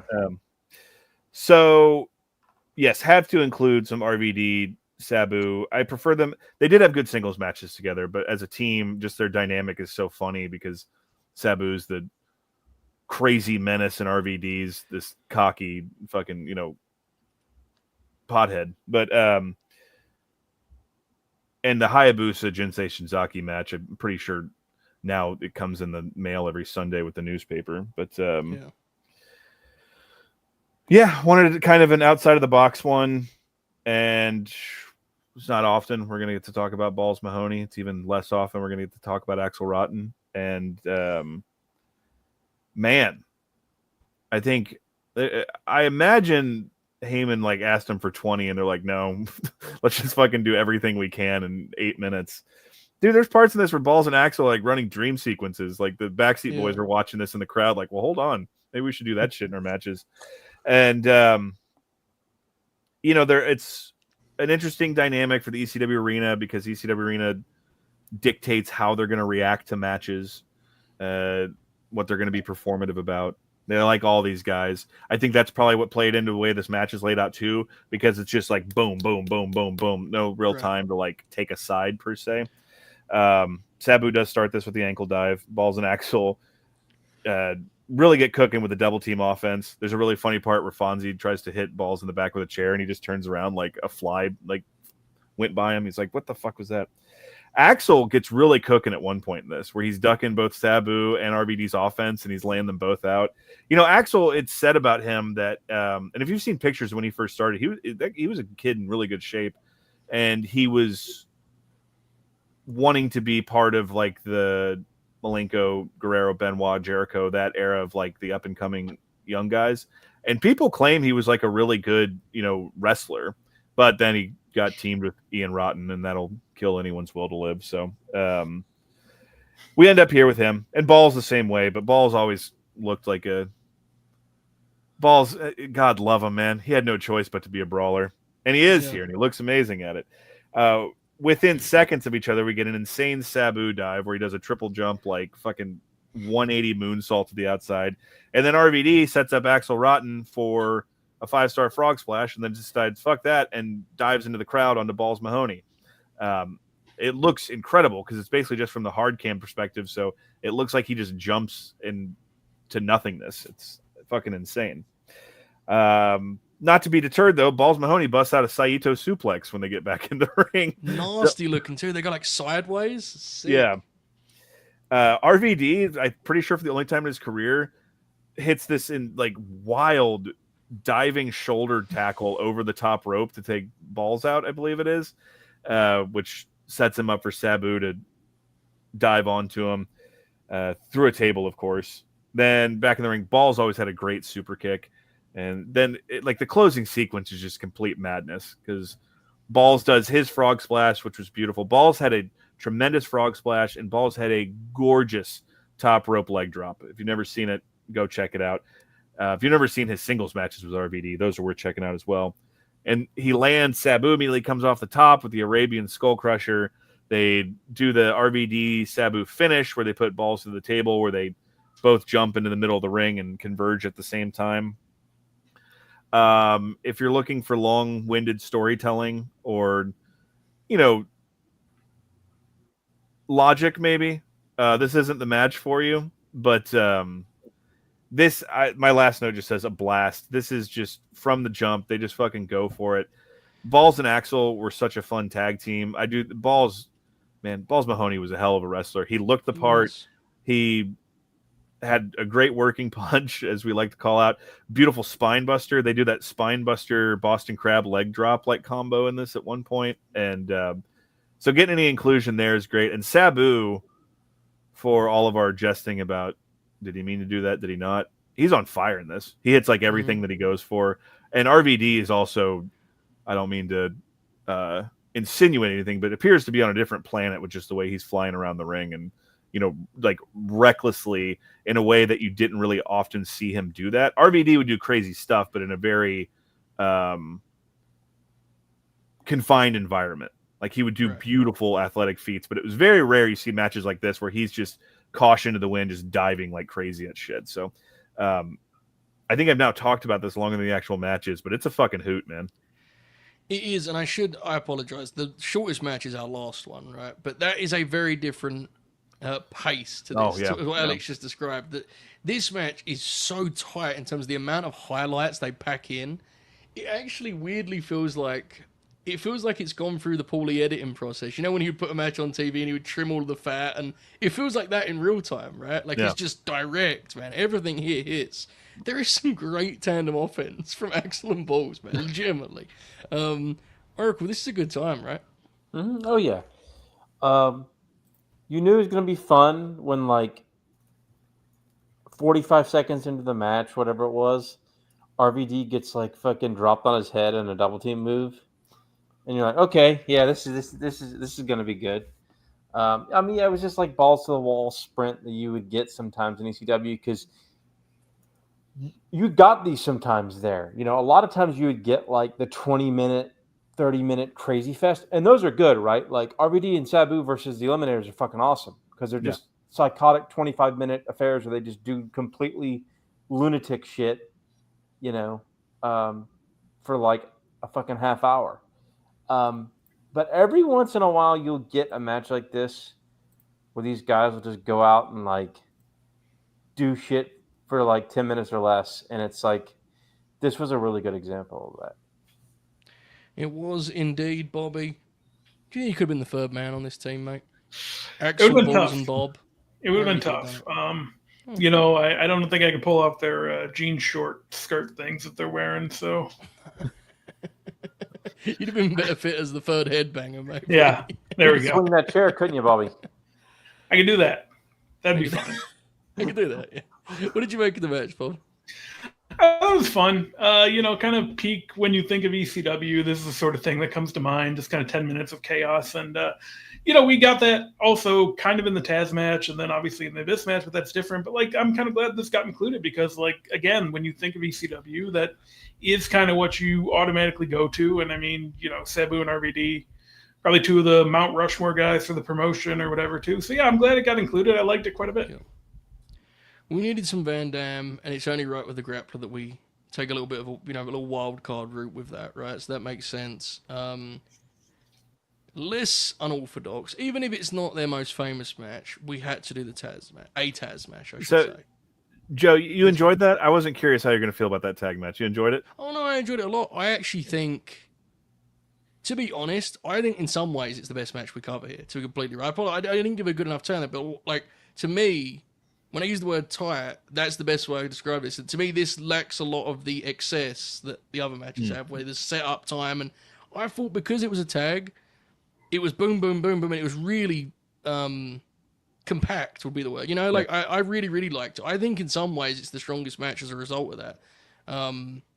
Because there's very few moments in it where you kind of go, okay, let's get to the next cool part. You don't really have time to do that, do you, with that tag? No, I thought it was a great call. I'm really glad we did it. And I think... Balls Mahoney is really he's the greatest example in wrestling of people just judge that book by its cover, right? And they just imagine him as one type of wrestler. He could do some really impressive stuff. I mean, the pay-per-view main event he has with Van Dam, Anarchy Rules 99, is that? Yeah, great show. Dude, if you've never seen that match, folks, that's like an extensive main event, and Balls is every bit Van Dam's equal in that. Blow for blow, move for move. I mean, I think I was glad we did that. Absolutely. To be quite frank, Contrarian and Alex, I was less keen on our next match, which takes us to March 21st. Living Dangerously. This is our Taz Sabu match for the evening. And I do not have an issue with the assessment this is their, the stronger of their famous matches. This, of course, for those of you trying to figure out which match this is the one with the jaw taped shut, the FU on the tape too. A memorable visual. Contrarian Alex? So something that is kind of needed to call out in this, especially if you watch this going, what the fuck are they talking about on commentary? So the build to this match was that it was a World Heavyweight Championship unification match. It was unifying the FTW and the World Heavyweight Championship. A week prior to this, on pay-per-view, Lennox Lewis fought Evander Holyfield in a heavyweight championship unification title fight. So Paul Heyman was billing this as that, so maybe some of the rollover on the pay-per-view advertisements or on the preview channel, I don't know, the idea they would confuse Taz with Lennox Lewis or something. I don't know what the fucking idea was, but they repeatedly say throughout this match at the jump of the broadcast, because that fight ended in a very controversial draw. That people not a good fight either. People thought Lennox Lewis won. So they're repeatedly saying there will be a winner, there won't be a draw, and I think Taz that's why he changes the match to falls count anywhere and a building. So it's. I want to call that out because we've portrayed Paul Lee rightly in a negative light so far. I just want to call it that he wasn't a genius about all of his marketing ideas. Right. If you asked Taz on the morning of March 21st, 1999, if he could take Lennox Lewis, he answers yes immediately, doesn't he? Absolutely. He doesn't even. Yeah. He don't even. Dude, did you watch? Yep. Did you watch the promo at the beginning of the show that he does? Yes. Yeah. Oh, it's terrible, dude. Yeah. And the funniest part he calls out Steve Austin, Ric Flair, and then The Rock is absolutely The Rock at this point. But he goes, Maya Villa wants some. He says, he calls him Maya Villa. Yeah. I have to say, and I mean this lovingly, Taz may be my all-time one seed in terms of the idea of him. I find far more interesting than the actual thing. To be completely real, both in ring and out. This is an encapsulation of that because his entrance, when they just hit the orange light and he walks out with the towel over his head, it's like, look how fucking cool that dude is. Yeah. But then his promos, and he's a wrestler that truthfully only could have existed in the 90s. Yeah, he's interesting. This match is interesting. There's some good qualities to this match. I think the best thing about this series from a Sabu point of view is it does highlight Sabu's ability to just be a conventional babyface at times and sell and get the people on side. And we mentioned that. You mentioned it, Alex, in the Kanemoto match, the way the Japanese crowd got with him, right? And his ability to hook the people in that way. I just find, Oracle, I'm intrigued if you're in the same... I find their matches to be very... there's no rhythm to them whatsoever. And I know that's a silly thing to say about a Sabu match and a Taz match, for that matter. But more so, I think, with their matches, because they feel like there are odds in what they're trying to achieve. Does that make sense, Oracle? What did you make of this? Yeah, it seems like they never really had good chemistry in the ring. My issue with this match wasn't so much about their lack of chemistry or their lack of rhythm, which I think they always kind of struggle with. I thought the Asbury Park crowd was pretty bad. It was heatless. Yeah. But it's where the same show was the year prior with the Bam Bam Taz match. That's right, yeah. And it looked so much cool. They didn't have any of the house lights on, so the venue just looked like shit, but it looked so much cooler in 98. Yeah. Right. Yeah. Oh, yeah, for sure. My favorite other matches is the really, really short one where Taz squashes Sabu at WrestlePalooza 97. Right. I think that's a great angle because that's the one that sets up the build to Taz and Shane Douglas, right? The long build to Taz and Shane Douglas. But which ends at Guilty as Charged 99, I believe. That and Sabu makes his return in that match, and I'm pretty sure the only time ever in ECW there was pyro because they set off of this big pyro display when Sabu comes back. Yeah, right. Yeah, this is and to be fair, you could tell. I mean, they were always going to do this stuff, but at some point, it kind of felt like they were trying to get the crowd to react. I agree. Yeah. And I don't know. I wasn't. I was getting ready and stuff for work, so I wasn't paying close enough attention. But I wonder if there was frustration there from them. I got the sense they were surprised at the lack of heat. Yeah. Because I can see, if you just sort of think about the match, they had a better idea, I think, on paper what they wanted to do than they did at Barely Legal. It's just I agree. I was just not terribly invested in it. I'm glad we picked this match because the Barely Legal match is kind of the sort of cliche one, and the WrestlePalooza 97 match is barely a match in many Mhm. ways. So this was the best one to pick, and it would feel wrong if we didn't pick a Taz match. But I have to agree with Joe. I didn't love this one. Mostly less, and again, less to do with the work because like some of the suplexes and stuff were Yeah. brutal. Like like they had a very definitive finish and the handshake and whatnot at the end. It was the ideas they had were good. I just think that the lack of crowd investment Mm. was pretty porous at times. Right, and I think part of we've done too many of these. I think we've done over 40 of these now. The part of the fun is like we're trying to capture an honest look at the wrestler, right? I think it would be ridiculous for us to leave this going, oh yeah, all of Sabu's matches added up and felt greatly cohesive, and like that's part of Sabu, right? I think it Right. makes sense to talk about. Bobby, were you higher on this by any chance? I'm intrigued.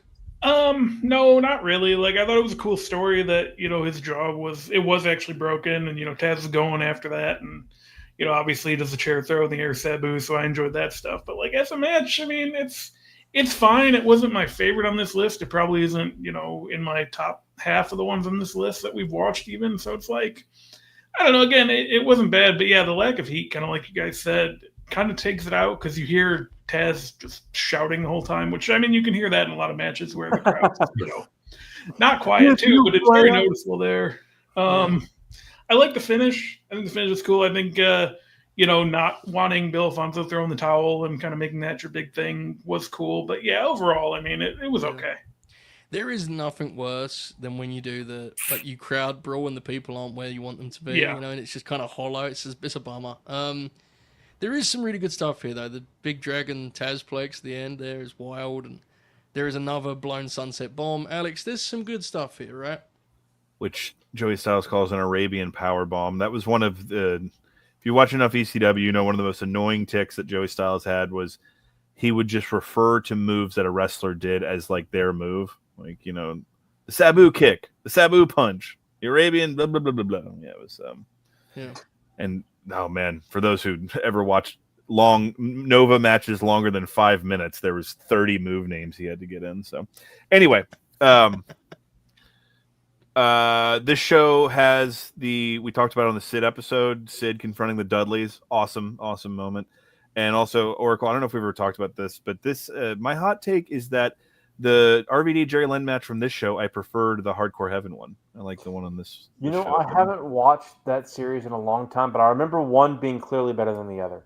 Yeah. But anyway, someone in the crowd has a sign that says, Paulie bounced my check.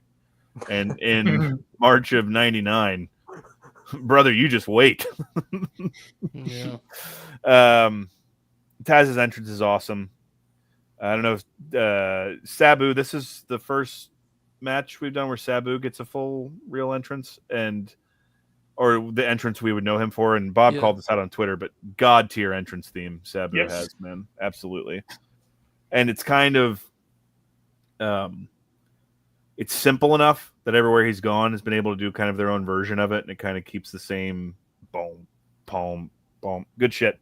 Fonzie at the beginning of the match is, you can't do it. Your jaw's broken. You just hear Sabu go, fuck you.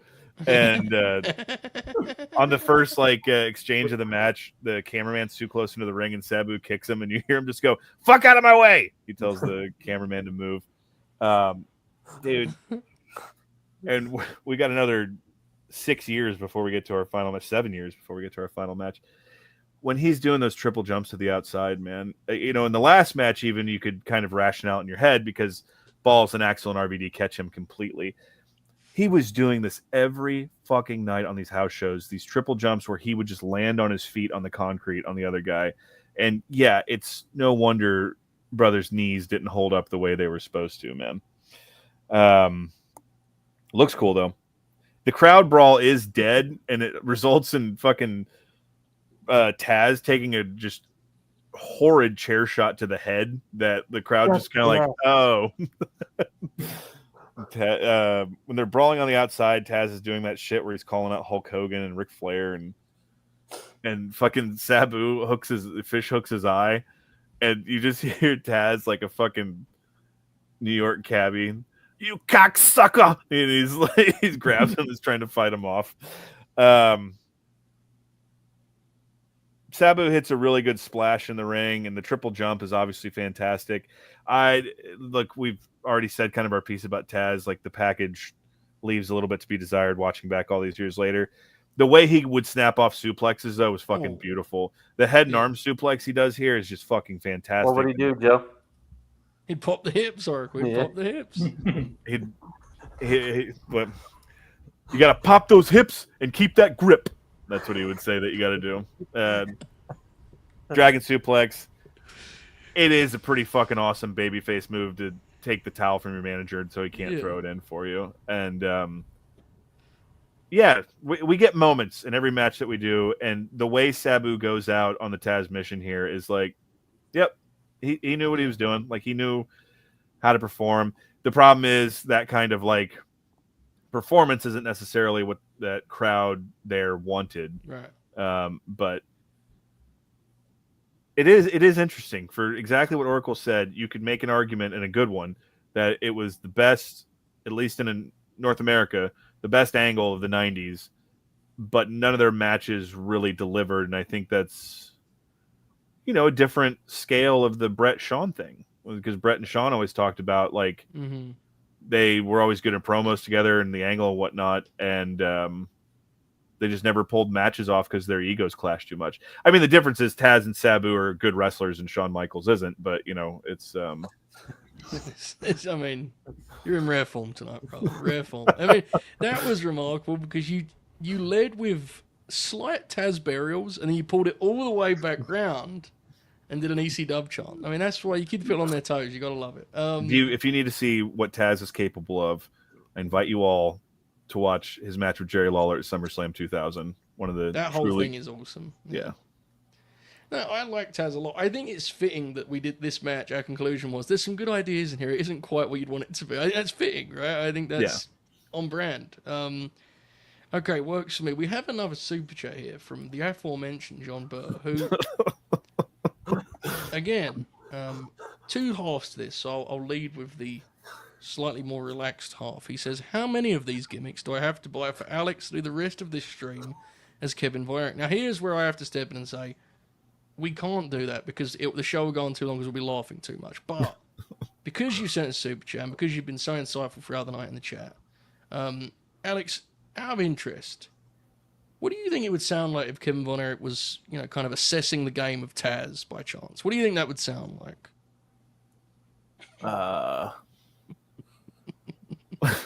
Well, when it comes to Taz, the important thing to keep in mind is that my daddy was a good man.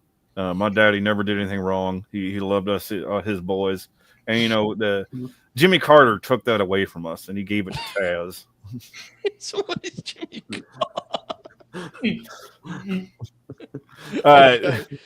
Taz could pop his hips and keep that grip real good, but he had no match for the Iron Claw. There you go. And John also says, and again, I'm not trying to assume tone here, but the capital letters do feel like a pretty good clue. He says, also, keep Oracle's WWE peeled ass away from the 80s project. He will get terrorizing matches in, I should say. He's me to say. That's not true, but there will be Hercules matches, so be prepared for that. That did feel like a step too far, I have to say. There's one bit of the Islander, I saw that, terrorizing felt like a little much, but you gotta love the passion. I mean, the tone here, again, I'm not trying to assume it. It feels like aggression, Oracle. I'm gonna be honest. It feels like aggression. That's what I'm sensing. Thank you, John. I hope you enjoyed the Kevin Von Erich display. Superb conclusion. Oh, yes. He's been quite the discovery. That's awesome. I'm excited. All right, other matches to call out here from. So let's do everything until like the end of. I guess let's do everything until the end of his ECW run, because I think it is easy to forget he's not there at the end of ECW, right? He's gone by that point and doing like XP dub and shit. So it's pretty much the Just Incredible match in Anarchy Rules 99. I think is close to where he winds it down. Which, jokes aside, him and Steve have a pretty great match at that show. It's I would think one of Credible's better matches. It's fun, very very fun. And he puts him over completely clean. Well, Sabu never, for the most part, had too much of an issue with that, but that's what kind of. I guess that's what Paul Lee laid it out. This is going to take you to the title. Him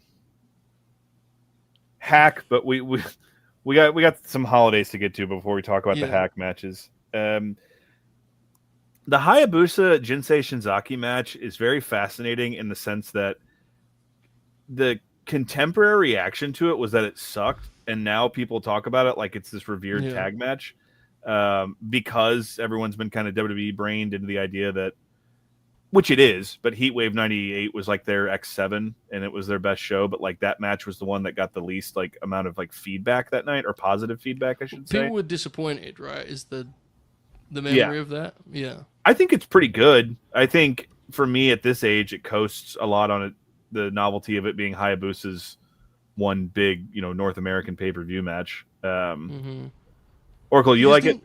What did Dave give that match? Give it a really crazy score. I'm gonna find it. I'm not a huge fan of it. I don't hate it. I just think it's okay. Dave gave it 2 stars. So Cage Match has it at 7.57. Dave gave it 2 stars. It's like the opposite of what we get nowadays, right? We're like, his score. It is the favorite match of One Dirty Dango though, so you got to kind of weigh up the pros and cons here. The entrance is sweet, and they have the great Hayabusa team. Good vibes. Oracle did bring up any of the Eliminators matches. It's just like 4 dudes just trying shit out for like 20 to 30 minutes of like seeing what's going to work and whatnot. Did Sabu have any singles matches with Bam Bam, or was it just that triple threat match with him, Taz, and Bam Bam? I don't think they had. He had a really awesome match with One Man Gang. I don't know. Have you seen that one? It's great. Yes, yeah. Wow, that sounds awesome. What is the tag? Really fucking good. I think it's him and Van Dam with Taz and Candido, I think. Do you know what show that is from? I saw this not that long ago. I should look it up. It's just like a straight tag match? That sounds good. There's the into this. November to Remember 98 main event that was so bad that Heyman tried to fight Taz after the show. What else? 2-Court Scorpio matches are awesome. God, how did I forget about that? Yeah, that was on the list. 96 is a very famous they one. Had really good chemistry, yeah. Okay, I just found it here. It was Hardcore TV, May 15th, 97. Taz and Candido versus Van Dam and Sabu. Crazy match. That's awesome. Crazy match. The singles matches with Van Dam, there's the respect match and the stretcher match, and like, that's what made Van Dam was that he not only that he beat Sabu, but he showed him no respect. He was a cocky young punk. They have one in All Japan too, I think, right? Mm-hmm. They have there was one that made no, that was a Tommy Dreamer match that made tape. Like, remember there was that one Japan show. It wasn't All Japan. It was like FMW that they taped for. It was that co-promoted show they did. Yeah. I'm thinking of May 31st, 97. Van Dam Sabu All Japan Superpower Series. God bless. They were on the second. Also on the show, Kobashi, Masawa, Dr. Death, Kawada. Yeah. 97. That's 97 early is when he had that match with Flash Funk on Raw. That was a bit of a novelty. Really cool. I saw it in the comments. We covered the barbed wire match with Terry Funk on the Terry Funk episode. And I think the verdict we reached is that at this stage it's almost uncomfortable to watch, but it's still like obviously a celebrated piece of wrestling, especially ECW history. And I guess if you're a fan of either guy, you have to see it. But man, it's fucking brutal. Indeed. Any other matches to call out, boys, from this kind of before leaving ECW, I should say, for Sabu? Somewhere in this, Matt Hardy posted it. They wrestled some indie shot in North Carolina. RVD and Sabu wrestled a young Hardy Boys. Amazing. Yeah. God, that's just wild, isn't it? That's insane. Could you imagine that happened in like 07 WWE? How weird that would have been. Because it absolutely could have, right? When the Hardys were doing stuff back together. 06, 07. Hey, Bob. Big healthy yawn there from Bob. That's right. I'm going to talk while you yawn. Go on, get the yawn done. No, you're good. Go ahead. You cannot suppress yawns, Bob. It's very unhealthy. I've learned this. My therapist tells me. Do you have any advice for someone who missed the advice earlier and wants to show support for the show? Yeah, you go ahead and smash that like button. If you didn't do it earlier, still an odd number. First time. If you did it earlier and you do it again, that's second time. So Yeah. you have to do it at least one more time. We're looking for odd numbers. Also, for anyone who's arrived in the last 90 minutes or so, and you're wondering why I'm wearing this particular Hawaiian shirt, we announced earlier this evening that our December special this year, our holiday special, will indeed be Grin Grappler, the Sandman. So that's why I'm celebrating early. It's like a gift waiting under your tree in July. It's just marvelous to have that to look forward to. So, yeah, okay. Let's talk about let's bridge the gap from Act 2 to Act 3. So, real quick, that we have 6 months, give or take 5 months. That, I believe, gives Bob enough time to write a Christmas Carol about the Sandman. I would agree. And based on the monologue that our fearless leader, Bob O'Neill, has produced for Bob's Barbecue live this Friday night, yeah, man, I think it's going to be pretty high quality. Bob, tell the people about Bob's Barbecue while I pull this graphic up, just for a moment here. Yeah, Friday night, 9 p.m. or 10 p.m. Eastern, 9 p.m. Central. Bob's Barbecue. We're going to come together and... Well, we have a lot going on. There's a Q&A. There's a monologue, like Joe said. There's costumes. Couple watch-alongs along the way. It's going to be a fun time. And a definitive list, too. Definitive list of my 10 favorite wrestlers. Yeah. Bob is reclaiming that honor after what we did on Bob Badness. We can never forget. So, all right. Wonderful. Wonderful stuff. Okay, let's bridge that gap. So, he's not around for ECW's conclusion. Tell me if I'm missing anything significant. He just kind of floats around for a couple of years, right? He does some of the NWA TNA stuff. I think he's on the All Japan show where Goldberg and Muto wrestle Chronic. I think he's on that show. I'm pretty sure the day Sheik died was that show. Oh, did he tell this on Dark Side? Mm-hmm. Okay, that makes sense. All right. That match, have you ever seen that match with Chronic versus Goldberg and Keiji Muto? It's fascinating. It is fascinating. Yes, it is. I think during this bounce around period, Rob Black, well, I know he brought Onita over with the intention of having like an exploding ring match. I can't remember if it was going to be with Sabu or Terry Funk, but right. Onita, of course, continued to be Onita and was like, I'm good. Yeah. Now, I wasn't around as, or in the weeds, I should say. So just tell me if I'm wrong on this. Tell me I'm talking about turn. Is it fair to say this was not an era of great relevance for Sabu, and he was kind of in the back, a backdrop in the scene in the background? Is it fair to say, Alex? Yeah, I mean the big matches you'll find from this time period, like nowadays, people, especially after his passing, I remember a lot of people resurfaced the low key match that he had at the Elks Lodge in New York, where he came out to "Like a Virgin" by Madonna, and he was popping in and out of the early TNA shows. He had a match with The Wall that was pretty fucking baller. But I didn't know how we were going to circle back to this, but I saw the comment in there. It is important to call out. He was in the process of signing a $400,000 contract with WCW, and then Paul Heyman fucked that up for him, filed an injunction. Yeah. I do think, while we can say fuck Paul Heyman, and we will continue to say, I do think we have to be fair in saying that I feel some people may have got slightly carried away with their fantasy booking of Sabu's Happy Ever After towel that would have come from that, because he absolutely would have fucked up that deal, dude. There's no way he would have just sat at home and got paid that. I'm telling you this for full confidence. And I mean it with love and respect. Is why with Sabu, but there is no way, and that doesn't mean what Paulie did was right. Again, Paulie fucked over a lot of people. But what I'm saying is, when people were kind of going, and then he could have been paid until 2003, and he would have been rested. It's like, yeah, I bet, dude. He'd have fucking breached that contract immediately. No, as a sadist, my mind immediately went to that. What that robbed me of was 2000 Scott Steiner against Sabu in some capacity. Right. There you go. Okay, a couple of things I circled. He did some stuff for MLW that was notable. He has a match with La Parka that got some love as of late. He also wrestled a young Carly Colon in 2003 in Puerto Rico, which is an insane thing to ponder. The Judgment Day Zone, for those of you unfamiliar. So, yeah, an interesting time. And then with the rise and fall of ECW and obviously One Night Stand, the perception is kind of shifted. Alex, go for it, mate. I just wanted to call out also a quick thing I forgot. One of the things he's doing during this time of flux is training the alpha male Monty Brown. I had no idea. Wow. Yeah. Well, that's fascinating. Would that be a fair assessment, Alex, that rise and fall of ECW kind of allowed people to reassess the ECW fellows and kind of that? It feels like it was a big deal for them perception-wise, the success of that DVD release. That thing changed a lot. Like just, the success it had, and yeah, it. One of the things we missed on also was it the '96 Rumble?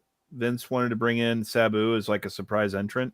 There's just there's just a lot of that DVD. What it did, because it mostly told the story pretty accurately and fairly, is that it kind of patted old heads like me on the back and like gave us that warm fuzzies, but then it also educated a whole new audience, not even trying to be funny, the Bob O'Neills of the world on all this. And so it presented them with a real reverence and star power that they had. I know just from listening to interviews and stuff, Sabu always grappled with that because he never, at least at that point in the mid 2000s, still thought he had a lot to offer. So he didn't want to be looked at as like a nostalgia act or like an old guy. So I can understand that being kind of a difficult thing to, wanting people to celebrate you, but then being conscious of like what your next booking is going to look like. Absolutely. I mean, he would have just turned 40, right? Around that time. Mm-hmm. I mean, it's nowadays he'd be in NXT. I mean, it's a young gun, so granted an old 40, but still. We'd be saying, I believe. Very nice. Very, very nice indeed. Okay, so he is on One Night Stand 2005, which we recently watched on this very platform. We watched it on the flagship. We had a wonderful time.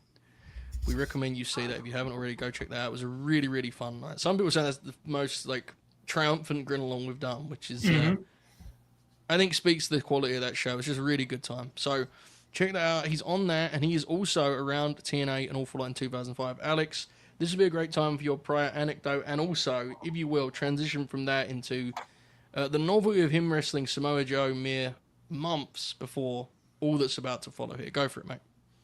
Let me see if I can actually find the date on this. It was PCW, Professional Championship Wrestling, that ran in Arlington, Texas, and they had a fucking awesome venue. And it was like this renovated, it was like a piece of an old strip mall or some shit. And it was just constantly set up for wrestling. And it was really cool. And they had a really good, like they had a big lighting rig and everything. And sadly, in the late 2000s, during the UFC boom, the brothers thought they would reconfigure it as an MMA promotion, and it kind of went to hell. But on March 11th of 2006, I couldn't find the flyer. I know I have it somewhere in my myriad of boxes, but PCW presents Full Throttle in Arlington, Texas. Sabu defeated Adrian Sensation in a hardcore match. That was the main event of the show. That also saw a young man by the name of Kevin Payne defeat Vordell Walker. Kevin Payne, of course, going on to be Limitless Keith Lee. I apologize. This is 06, isn't it? I apologize. We'll work backwards. Yes. So anything else on that anecdote, and then we'll go back to this and then back to Joe. My apologies, Alex. Go for it, mate. Anything else on that independent towel? No, but that is right before the Joe match. And I guess the only other thing is Gigolo James Johnson was a wrestler on this show who was the guy who created what we now know as the Eclipse. It was called the O face when he used it, and that was the first time that show I ever saw that move, and that should tell you how impressive that move was the first time I saw it, that I remember the show. Yeah. And Athena, to her credit, uses it as tribute to her old Texas Stomping days. Crazy she still does that move and like has yet to show any great ramifications physically. I mean, it's a heavy duty deal for sure. So we'll circle back here. That's my fault, folks. So after One Night Stand 2005, he emerges in TNA and he is featured. He returns to TNA as a featured part of the Jarrett Rhino Raven picture. Is that an easy way to kind of explain? They have a main event on pay-per-view, don't they, even? Mm-hmm. This Yeah, the Raven then match is bleeds dope. into... Yeah, they have a Bound for Glory Monsters Ball match with Jeff Hardy in there, and what's the lineup for that? Abyss, Hardy, Raven, and Sabu, or Rhino and Sabu? Rhino, Rhino, it's right? a 4-way. That match is Yeah, incredible. Yeah, it's awesome. wild. We almost did. The only reason we didn't do that tonight was because the boys watched it on Graps Cast recently, so we spread the love a little bit. But that is a wild, wild match, and that may be the craziest Jeff Hardy spot of all, quite frankly. I mean, the distance he covers there and how much could go wrong. I mean, it's an insane match. This is just a couple months after that. It is December 12th, 2005, TNA Turning Point. Barbed Wire Massacre. Physical media has emerged on our There you screen. go. Abyss and Sabu in the opening match, of course, because they have to set up the gimmick and have time to pull it down and such. We've avoided this word, I believe, thus far, but it's one you generally associate with Sabu: spectacle. This most certainly is a spectacle. Bobby, you're a big Abyss fan. He is new to WWE 2K. Many are currently discovering him and his Black Hole Slam and things of that nature. I'm sure you're thrilled to see a match of his on the lineup here. What did you make of this Barbed Wire Massacre, Bob?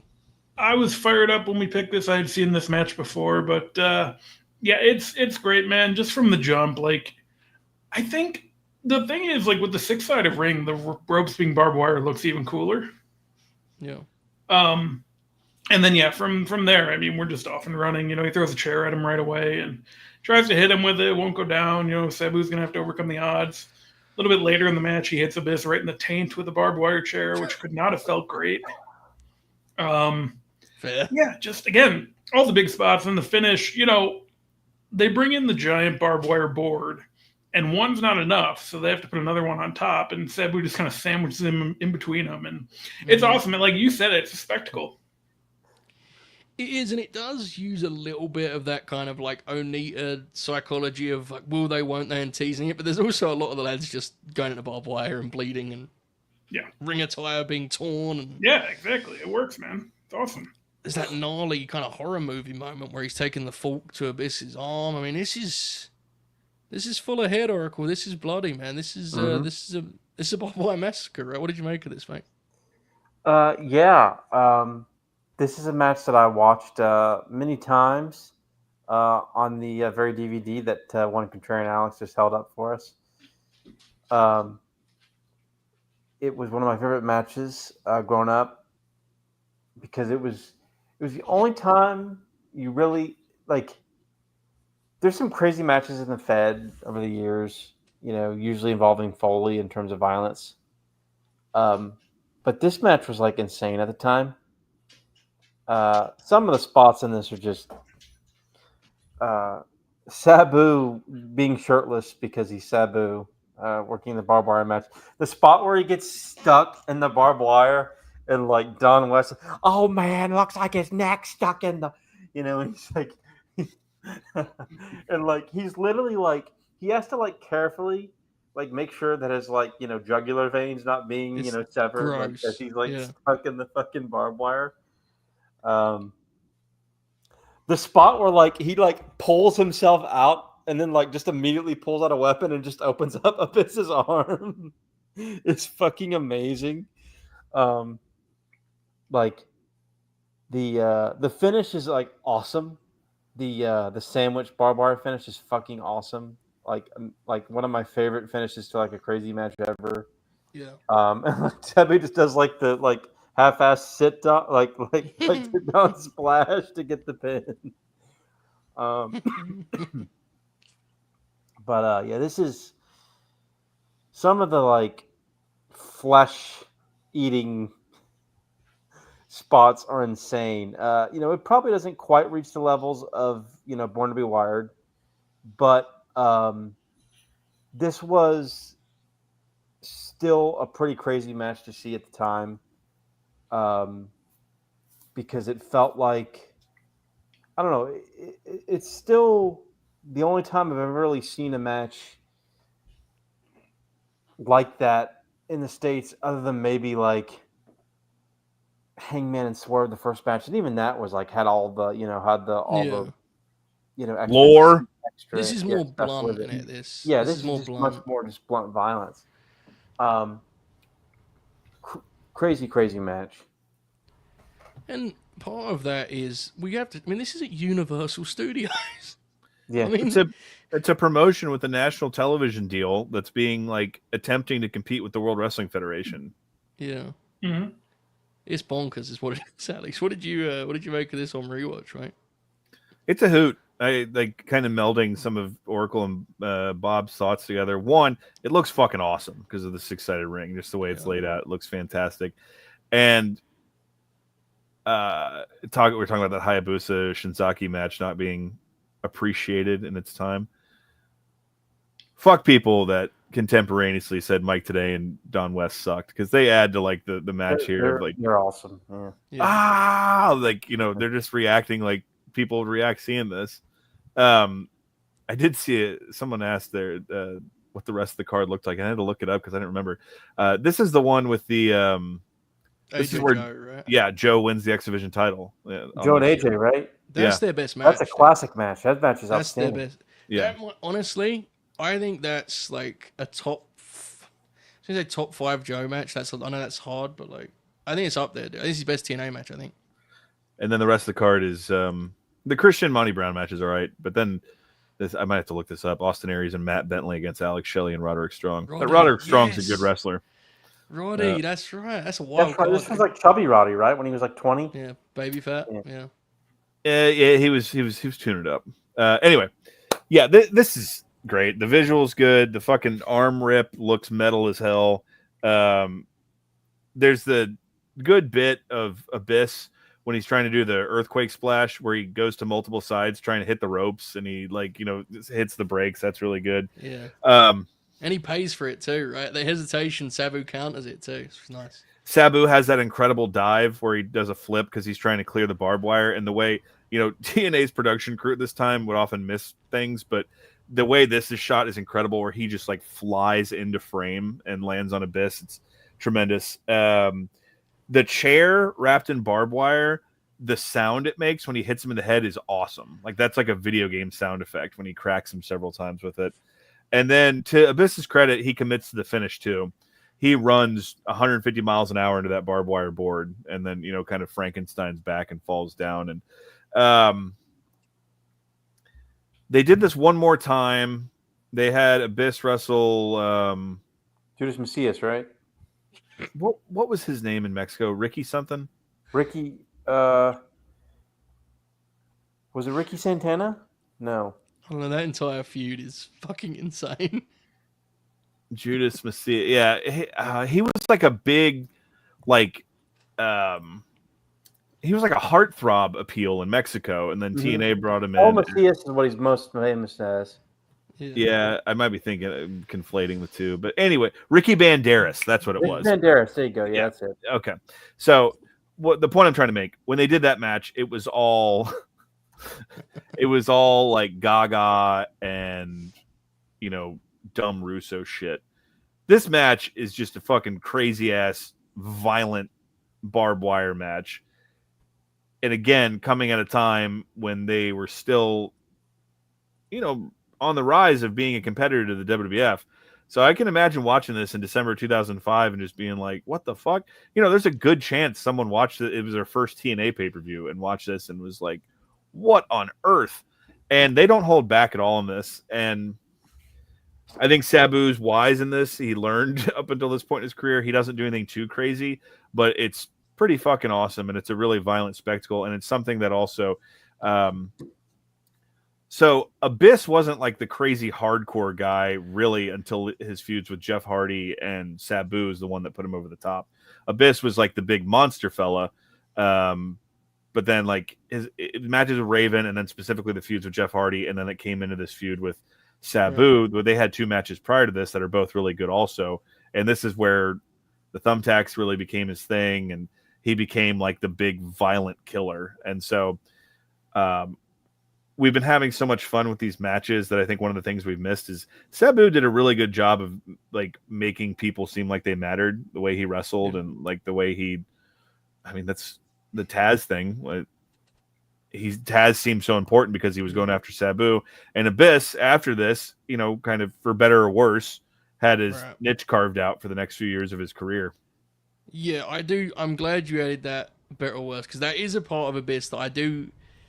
It isn't Sabu's fault, to be clear. He legitimized him in that way, and that's a great point. But I do wish Abyss had a greater appreciation for his own value beyond the text and stuff. Because it became an issue, didn't it, in TNA? Like, I know Dutch has talked about it. Dutch has talked about like legitimately saying to Abyss, like, you don't have to do the text tonight, please. Just be a monster tonight. So it did become an issue. But I definitely agree with your point that Sabu's presence was able to elevate others and legitimize others, give credibility to others. I think it's a great point. No question. I want to quickly here talk about this version of Sabu. Then we'll talk some Samoa Joe briefly, and we'll talk the Cena match in the WWE run. This, I mentioned earlier, and even mentioned this on Wrestler as well, Boy, when he did his tribute to Sabu, and I know he's one of his favorites.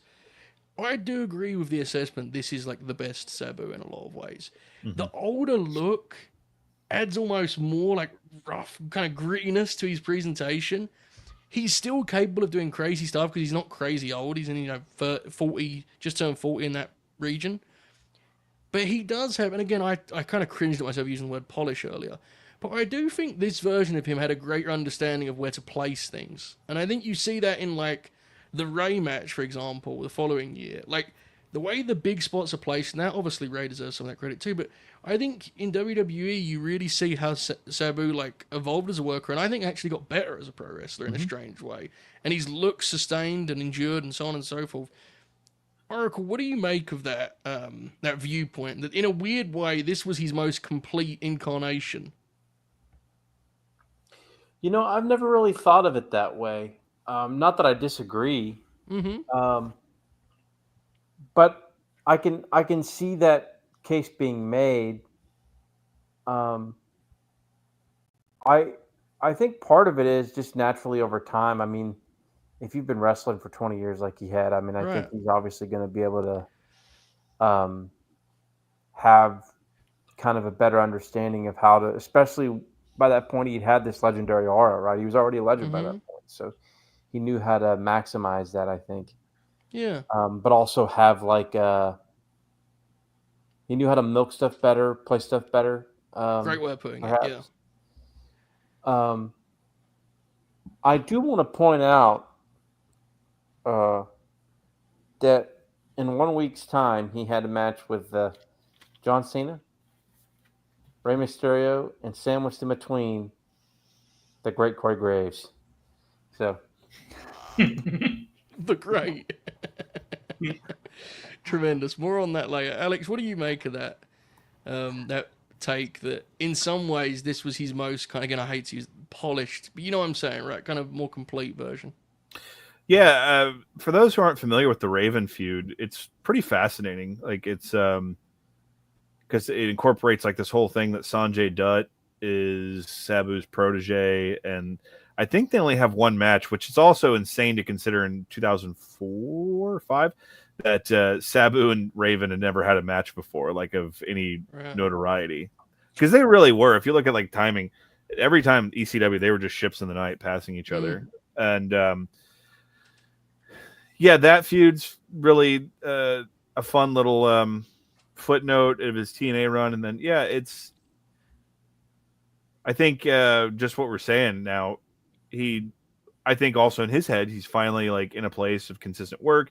He's wrestling on pay-per-view, figure out a way to, get the most out of these moments and make the most of, the opportunity that's being given to him. The Monsters Ball match is always going to be remembered for Jeff Hardy. That insane, there's 2 bumps he takes in that normal people probably would have been really fucked up from. Sabu is also just flying all over the place in that match and has a lot of really awe-inspiring moments in his own right. Yeah. I think if life were fair in a just world, this run would have led him to lock away some money. And I agree. Yeah. Yeah, because what you said is right. I don't believe that contract. If he got signed maybe for temporarily in 2000, he would have been a little more steady with WCW. There's obviously no point in the 90s where I think that either the big two would have gone with him like as a full-timer, but I think this was the opportunity he had to really pack away, get the respect run and lock down some money. And it just goes back to what we talked about from the beginning. Dude was going to play his own tune through and through. Exactly right. You mentioned Bound for Glory. TNA tried desperately, and I think still do to some extent. I think they've kind of conceded in Ghost Slammiversary now. The big thing was Bound for Glory's at WrestleMania. Mm-hmm. Very few matches did more for that attempt than that aforementioned Monsters Ball match, right? Yeah. I mean, the lads treated that like WrestleMania. So, also, quick thing on the Abyss match. How funny is that moment where they kind of get stuck in between ideas and they just do a collar and elbow? See you out there, brother. We'll figure it out. All right, beautiful. Now we get back on track. I've sorted my timeline here. So, then we move forward. The Alex, the indie spot you saw him at, and then the Samoa Joe match. Now, there was a great story recently on Twitter. I think someone said it in your mentions, actually. I want to say it was your mention. Someone said, as a kid, they convinced me Sabu was going to end Joe's streak. And you pointed out on social, you was like, it is so great to hear that it still worked. Like, the audience, the just general fan was going, I don't know if Joe can beat this guy, right? So, just memories of that moment, Alex, I guess. Yeah, it was. I think that match was announced like the week of, and again, I feel like we say this too often now. People now are just kind of used to anything happening. Like, I'm not being hyperbolic. If 6 months from now Will Ospreay wrestled Roman Reigns on like a WWE pay-per-view, people would just be like, yeah, like they would just accept that's how it is. Like, there was no real like melding, and the fact that Samoa Joe had achieved the level that he had in TNA was already a bit mind-blowing. And then like, they didn't really have anything for him at Lockdown, so the surprise challenger was Sabu for the X Division title. Because, Bob, I'm not sure if you're aware of this, the X Division title is not about weight limits, it's about no limits. That's right, Alex. So that was the whole idea. And, dude, it's awesome. Upon Sabu's passing, the TNA did they made a playlist of all his big matches there. And the match with Joe is like 7 minutes long, but it's such a clash in styles that works, because essentially the match is Sabu's trying to like stab him in the face, and Joe's trying to figure out like how to counter this into submission moves and whatnot. And I assume you've seen it, Joe. I think it's a fucking blast. It's fun, dude. It's really, and it's like, I remember the visual of when he's trying to, when they have the really close up shot when he's on top and he's trying to like.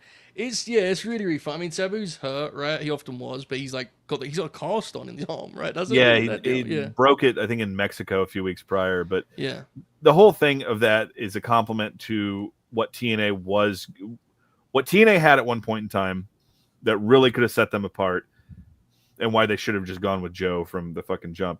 Is you have this fucking ass kicker like this, and there's this wide array of characters that can come at him and challenge him, because that was the whole intrigue of the match. Was all he had done up to that point was Christopher Daniels, AJ Styles, the lack of a better term, work rate guys. And so here's this fucking marauder now who's going to come after him. And it's a fun little piece of business. And again, going back to what I was just talking about of how things just happen so fast now, and it's a completely different world. 2 months later, we get to this match where he's wrestling fucking John Cena on WWF pay-per-view. Yeah. Quick note. TNA's YouTube channel, I think it's Garrett that runs it. I don't know that for sure. I don't know, Bob, I don't know if you know. I think Garrett's in charge. I believe so, yeah. Dude, that is a spectacular channel. Like, you can have no interest in TNA, and there will be multiple uploads that you should watch, just because, like, the amount of wrestlers that stop through, the way they chronicle their own history, it's really, really cool. Like, I genuinely, just a sincere note in that regard. How often I want to see something from TNA history and I can just type it in on YouTube. Yeah. I have the plus gimmick, which makes it even funnier, but it's just, I assume it'll be on YouTube. So yeah, a quick note, because I remember seeing the same upload just talking about Alex, where it was like the best of Sabu's TNA run. It's like a 2-hour playlist, it's awesome. Okay, so very soon after this Samoa Joe match we've just discussed here, like within 2 months of it, One Night Stand 2006, and more importantly, for better or almost certainly worse, in terms of, you know, the spirit of ECW. We'll talk about Christian Cage later. ECW is revived, right? The Sci-Fi Network, which there is an incredible JBL One Night Stand promo in which he says, "Sci-Fi makes sense for you bunch of nerds," or something to that effect. He is in spectacular form on that program. And Sabu is going to be one of the faces of, you know, what did they call it? They weren't superstars, they were extremists, right? For the revival. And, you know, the extreme icons of ECW, and Sabu was kind of the front. Way to kill it right out of the gate. They did a number of other things to do that. Sabu is the front man in the sense, like, obviously Van Damme's the actual front man, but Van Damme doesn't count, dude. Like, he would just be one of the top guys on Raw or SmackDown. Van Damme was kind of the middle ground, because you went from, it was Van Damme on one end of the scale, and the other end was Sandman and Dreamer. RVD kind of bridged the gap because he became a star in WWE, you know? Right. But Sabu was the gap between Van Damme and the other lads, right? Because he had like something to offer still. With respect, I mean, I love the Sandman, but I don't know what the intent was for him in WWE in 2006. So one of my, it's from the Gathering of the Juggalos in late, I don't know when they host. I guess it would have been the summer of 06, or, but they're doing like a Q&A, and Madman Pondo goes, "The Sandman having a WWE contract proves their drug testing is bullshit." Spectacular. At One Night Stand 2006, which we have all agreed as a family we will watch next year, to build on this year's triumph, Sabu wrestles Rey Mysterio in an electric 10-minute professional wrestling match. The finish is obviously something people, you know, were mad at the time, and it's the wrong finish for that moment and that occasion. But great man, spot, what a spectacle that is, right? And there's a great interview clip with Sabu where he's asked if he thought it was the right finish, and he says, "No, I should have won," which is brilliant. It's for the big gold. It's for the big gold, right? That match. So, yeah, that's a great match, and you know we'll watch that next summer, I guess. But here we are very, very shortly removed from that. John Cena is hunting some revenge after the incident at Hammerstein Ballroom, and he is after revenge in the form of Sabu here, at Vengeance, in an extreme lumberjack match. Bobby, you feel like the resident expert for this question. How fucking weird is WWE in 2006, dude? Yeah, it's very strange. They didn't really have the talent for a third brand, so, like, you know, everything kind of just mingles together, and yeah, you see it here. Like, they have a lot of people, and just a lot of them aren't good, because a lot of the Raw Lumberjacks here are like guys from Heat and like tag guys. So they're in a very strange place. Yeah, it certainly seems that way. Oracle, this is a weird WWE, isn't it? Yeah. There are simultaneously some awesome things in 2006 WWE, and there's also like some terrible things. I think back when it still had a little bit more of a decent reputation, at least in my mind, I think Raw like won like worst show of the year in the Observer that year or something. Mm-hmm. Yeah, I think so. Like it was a mess of a year. Like there were some really good things, and like the booking, I could go in a whole spiel about how like Right. when Raw moved back to the USA Network in late 2005, and like how they were like trying to like do like Russo-esque like Attitude Era type booking, you know, in like late 2005 into like 2007, and like the shit that they were doing, it was just like it was insane. But at the same time, they had like an incredible roster, and like the in-ring quality was like insanely high at times too. At the same time, so like, I mean, you could watch an episode of SmackDown and literally watch like 4 really good TV matches every week. But you know, Rey Mysterio was world champion, was losing every week. Yeah, and you know, you had this. And granted, I like the King Booker gimmick, but you had this endless King Booker Batista feud. Like, Raw was like, you know, fucking DX every week. DX, man.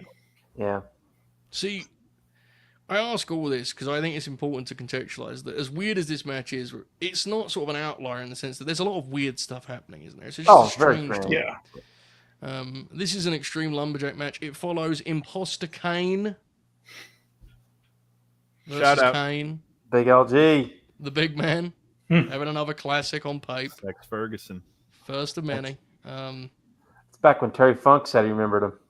Yes, sir. You were there. This is set up by a Balls Mahoney John Cena match. Oh, God bless. And they Good little TV match too. Right, they do it. Sabu and Cena do a TV match before this, right? Yeah. This is the Yeah, rematch. ECW versus OWB head to head. It was a Wednesday Yeah. before One Night Stand 2. Yes. Okay. Some of these Lumberjacks, boys. Just Incredible is here. Vengeance 06. What we're gonna do? It's a wild. It's a wild time. This is an interesting note to close on, but it does feel fitting for the Sabu story that here he is on pay-per-view against, just John Cena in 2006. The Oracle of Wrestling. What a strange happening this is. Oh yeah, this is they just go right to it real quick. They only get 6 minutes. Cena takes 3 chair shots to the head, 3 launch chair shots to the head.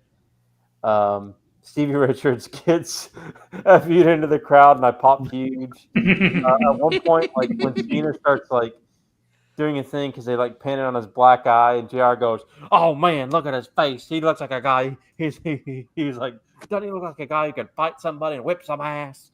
And of course you got Lawler on commentary burying ECW, and the fucking the Sandman tries to get his cane in there, and Cena takes it from him and cuts Sabu off with a cane, and the finish. Cena's carrying around Sabu on his shoulders, like the video game. Yeah. And they have the table set up outside, and he just fucking dumps them out there, the sack of shit. Yeah. Through the table, and then those unsafe workers in WWE, bro. You can't trust them with anything, And of course, Cena wins, and I never remember this, but he taps Sabu out with a fucking STFU. That must have made people so fucking mad. I don't know. You guys tell. If that happened today, can you imagine the Bird app today? If that happened, people were so fucking mad. I definitely wasn't extremely gotten to and posting online that night. Yeah. No, you would never post online. Gotten to. That's not your. No. Anyway, what about Matt Taven? It was a fun match. Weird, but fun match. I'm sorry. Okay. It is weird, yeah. I don't even know if I think it's any good, but I like watching it. Yeah. Bobby, what do you make of this extreme? They loved that extreme word, didn't they, man? When they just loved it when ECW's battles or everything was extreme. What did you make of this Lumberjack? They did. I mean, again, it's fun that it happened. He throws the chair at Cena. He does the, chair jump and all that. He plays the hits. Again, it's all he was looking for from any of these matches. And more often than not, they delivered. And I mean, Cena kind of throwing him and almost missing the table was not ideal, but it was a fun match. And again, after this, apparently they were getting ready. Sabu, according to Dave, one person deep in the mix told him Sabu was about to receive the biggest push since the Taz program in 1997. But then the Van Dam stuff happens. So, firstly, incredible. I do wish this got a little more space, and I also wish it wasn't the stip of the Lumberjack. I wish they could have just had a pay-per-view match where it was not they were just left to their own devices to figure out a match. Because at one point, Cena attempts to make his comeback, which already by this point, summer of 06, Cena's comeback, right? Everyone knows what it looks like. Sabu's feed of the John Cena comeback is experimental, brother. They stop 4 different times. And he's like, wait, another shoulder tackle? Okay, fine.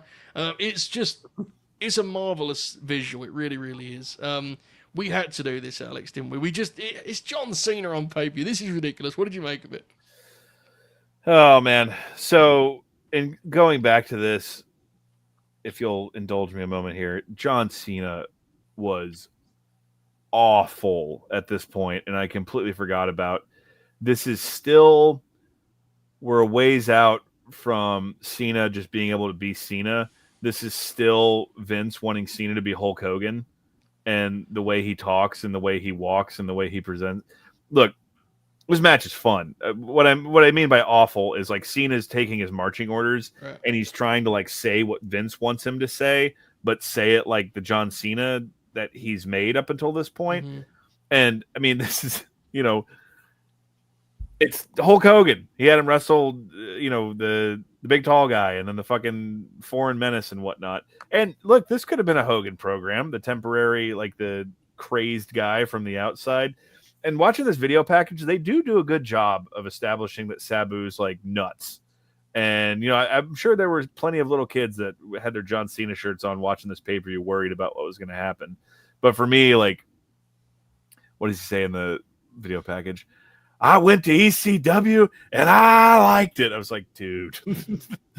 All right, what are you going to start saying? You people next? What's Oh no, we had to wait 20 years for that. But anyway, video package is good. We catch it immediately. First thing Vince did, you're gonna talk, goddammit. You're gonna talk for me. And Sabu, says deal in this, and it's not too long after this that he's got Sabu on TV reciting full lines of dialogue. And of course. Yeah, because Vince, he was gonna win no matter what. The Cena Balls Mahoney match that's called out, that's one of my favorite just kind of asterisks ever in wrestling, because Balls goes full in and he decorates a steel chair like he used to do for the ECW pay-per-views, and it says Cena must pay, and then they have like a 4-minute match where Balls taps out. While we're talking about Vince, and retweets are not endorsements, so I'm not saying Vince is a good guy, but one of the funniest things that came from this whole thing was I think it's my favorite line that Vince ever delivered as a character, when they're doing the reveal of who his illegitimate son is, and they're doing the shit where they're like, it's not this. So segments of the wrestlers have to walk to the back, and one of them is, it's not someone from ECW. And they go to the back, and Vince goes, I just thank God it's not Balls Mahoney. And then he waves at Tommy Dreamer. He goes, see ya, Tommy. Hack comes out stumbling. I have that noted here. And looks... I still can't believe Hack got a WWF contract for the better part of a year, dude. Marvelous. Just He was marvelous. there, dude, he was there longer than everybody else. He just hid in the back. Yo. Joe, I'm not sure if you took note of this. Jim Ross being the best of all time immediately. Sabu comes out, and what does he do? He starts just running down his credentials. He's the nephew of the original Sheik. He's homicide, lists it all. He calls out the scars on his body, talks about what a threat he is. If you've never watched Sabu before in your life, you see him and you hear Jim Ross saying these words, You're like, there's a bad motherfucker right there. Jim Ross is incredible. They do a decent job of trying to make it feel big, where they give them like the boxing introductions where they announce them and then they come out. Sabu, we get to hear the incredible theme.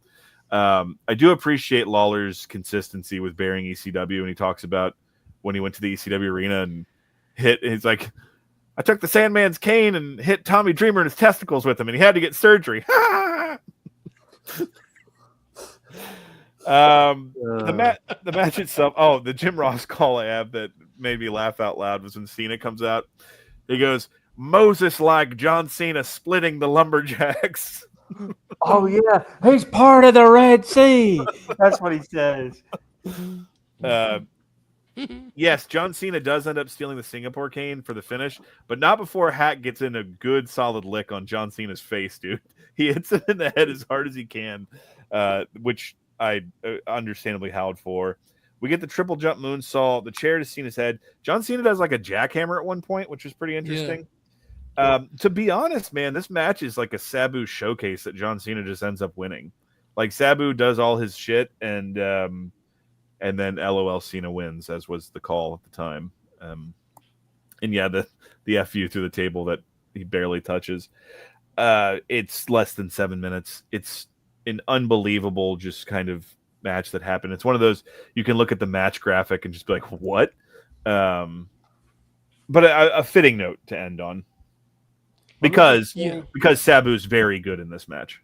He is. He very much is. Yes. Oracle? Let me just say that in 2006, while everybody was hating John Cena, including my brother Dustin, who couldn't stand him, I was just more mad that Rey Mysterio was world champion finally, and he was losing every week on SmackDown. That made me far more mad than John Cena. You should see how mad I was when this past week I watched Regal and Ray from SmackDown. I was really excited about. I had it in my gimmick. Yeah. It's not good.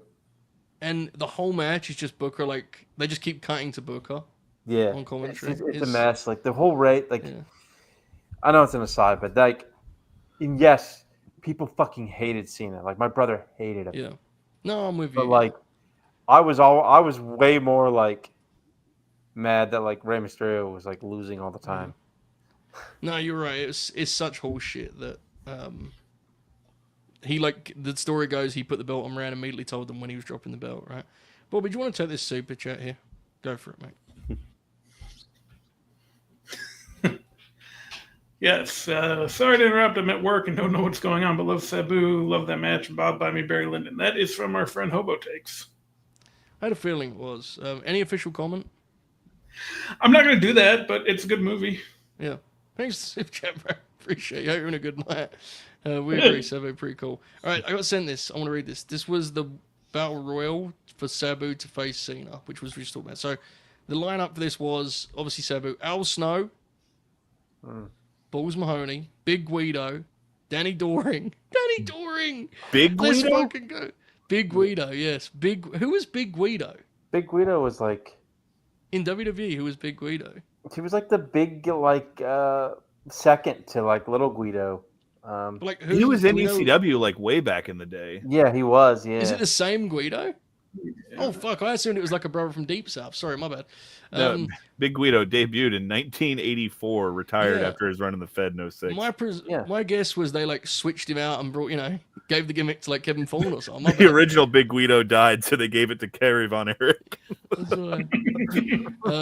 Danny Doring, Little Guido, Roadkill, God bless. Stevie Richards, The Big Show, Tommy Dreamer, and Tony Mama Luke. Spectacular. Just Tony Mamaluke. Okay. amazing. Did anyone watch the FBI Doring and Roadkill MSG match they put up I on the have vault? not seen it yet. No. Oh, it's wonderful, but the best part is Howard Finkel. Little Guido and Tony Mamaluke. Brilliant. Okay, so Bobby, you mentioned the Van Dam, their incident and all that followed that, and he's around for he does work WrestleMania in Detroit, which is pretty cool. In Detroit, it's cool. Yeah. Yep, they have a rematch which we recently watched as a Grindication bonus feature. We watched. Go on, Bob. He also works a Saturday Night's Main Event against Stevie Richards. So. What the fuck? Oh, dude, yeah, I found that. Yeah, in one my in Dallas. research. Yeah, that's fucking nuts, dude. What the fuck? Okay. God, that's almost as weird as doing like Gunther and Goldberg on one of those. Can you imagine that? Well, hold on. Weird. Like, 2 minutes. it's Look, gonna I didn't say negative. I said that's the match I Okay. most want to see in wrestling, dude. I can't. Do you know what we're doing on the Grin, Alex, for that? What's that? We're doing the big fight breakdown. We're going live like it's a shoot fight. Oh, yes. Yeah. That's what we're doing, bro. We're watching the rest of the show. I'm all Brother, in. send me the link. I'll Skype yes. in, drunkenly leaving all in. Be like, I can't fucking wait. Mercedes Monet won. Cancel AEW. So, he's gone soon after WrestleMania, and I do want to note the match we watched. As I was saying, the 8-man TV rematch is spectacular, isn't it, Oracle? We had a great time watching that. Oh, yeah. Crazy finish that Sabu's central in. He's gone soon after, and he really, I mean, other than the very sad attempt to recreate 2006 WWE in 2010 TNA, he's basically done on the national stage, right? Which, At least But it props to feels- him. Like, props to him for trying to be different. Because remember, he showed up completely bald. Like, yeah. And so And I'll say this, the Van Dam match at Hardcore Justice is like legitimately very fun. it's good. It's Yeah. the best thing on that show. Which is a very sad show, but that's a very fun match. It's Is I that just- the I one feel with like 2W he had more Anderson to- versus 2 Court Scorpio? I think that match is good. yeah, it's to be honest, it's less The it was most such a oracle great, thing I've ever heard in my life. amazing line read. Oh no, I mean I don't know No. about the rest of the show. I didn't see the rest of it. But, To be yeah. honest, it's less the quality. It's more like they try to make Universal look like they dim the lights. It's just a Yeah. sad show, dude. Yeah. It's just, and it's so like we want to do One Night Stand, but we're at fucking it's brutal. They called it EV2 because they believed if the crowd chanted it fast enough, it would sound like ECW. So that is his return to the national stage, and I think that includes. I want to say, I'm sorry, I should have done my research here. So they do Lethal Lockdown at Bound for Glory. And he also works a TV ladder match with AJ Styles in 2010. So TNA, for nothing else, TNA never stop being fucking insane, right? We can all agree on that. So for better or worse, and all the above. So I think it's a shame. I think he had a lot more to offer. I really think it's a shame how the WWE run, and not even just from the point of view. Like I agree with you, Alex, earlier when we were kind of being a little bit sentimental and hoping that, like. This could have been his run where he actually got his rewards. But even more selfishly as a fan, I think there was some cool stuff for him too. And I actually think it's a shame. This run is all him just being like the ECW guy. Like, I think he had more to offer than that. And unfortunately, I think the guys were pigeonholed, right? Like, they're the old ECW guys. And they all just got lumped together. Dude. It's a shame. Sabu and Batista could have been fucking awesome. 100. There's a bunch of stuff, like... Just would have been interesting. Like, imagine him and Van Dam just having a tag run, just like in WWE, rather than it being as part of, and I know Van Dam was above that, but just as a side thing, it would have been cool, right? Like, I mean, I don't know, you guys tell me, the roster at that time isn't like loaded with heavy hitters, right? I could tell you the top tag team at that point in time would have had a pretty serious problem with that, but Who was the top team? DX.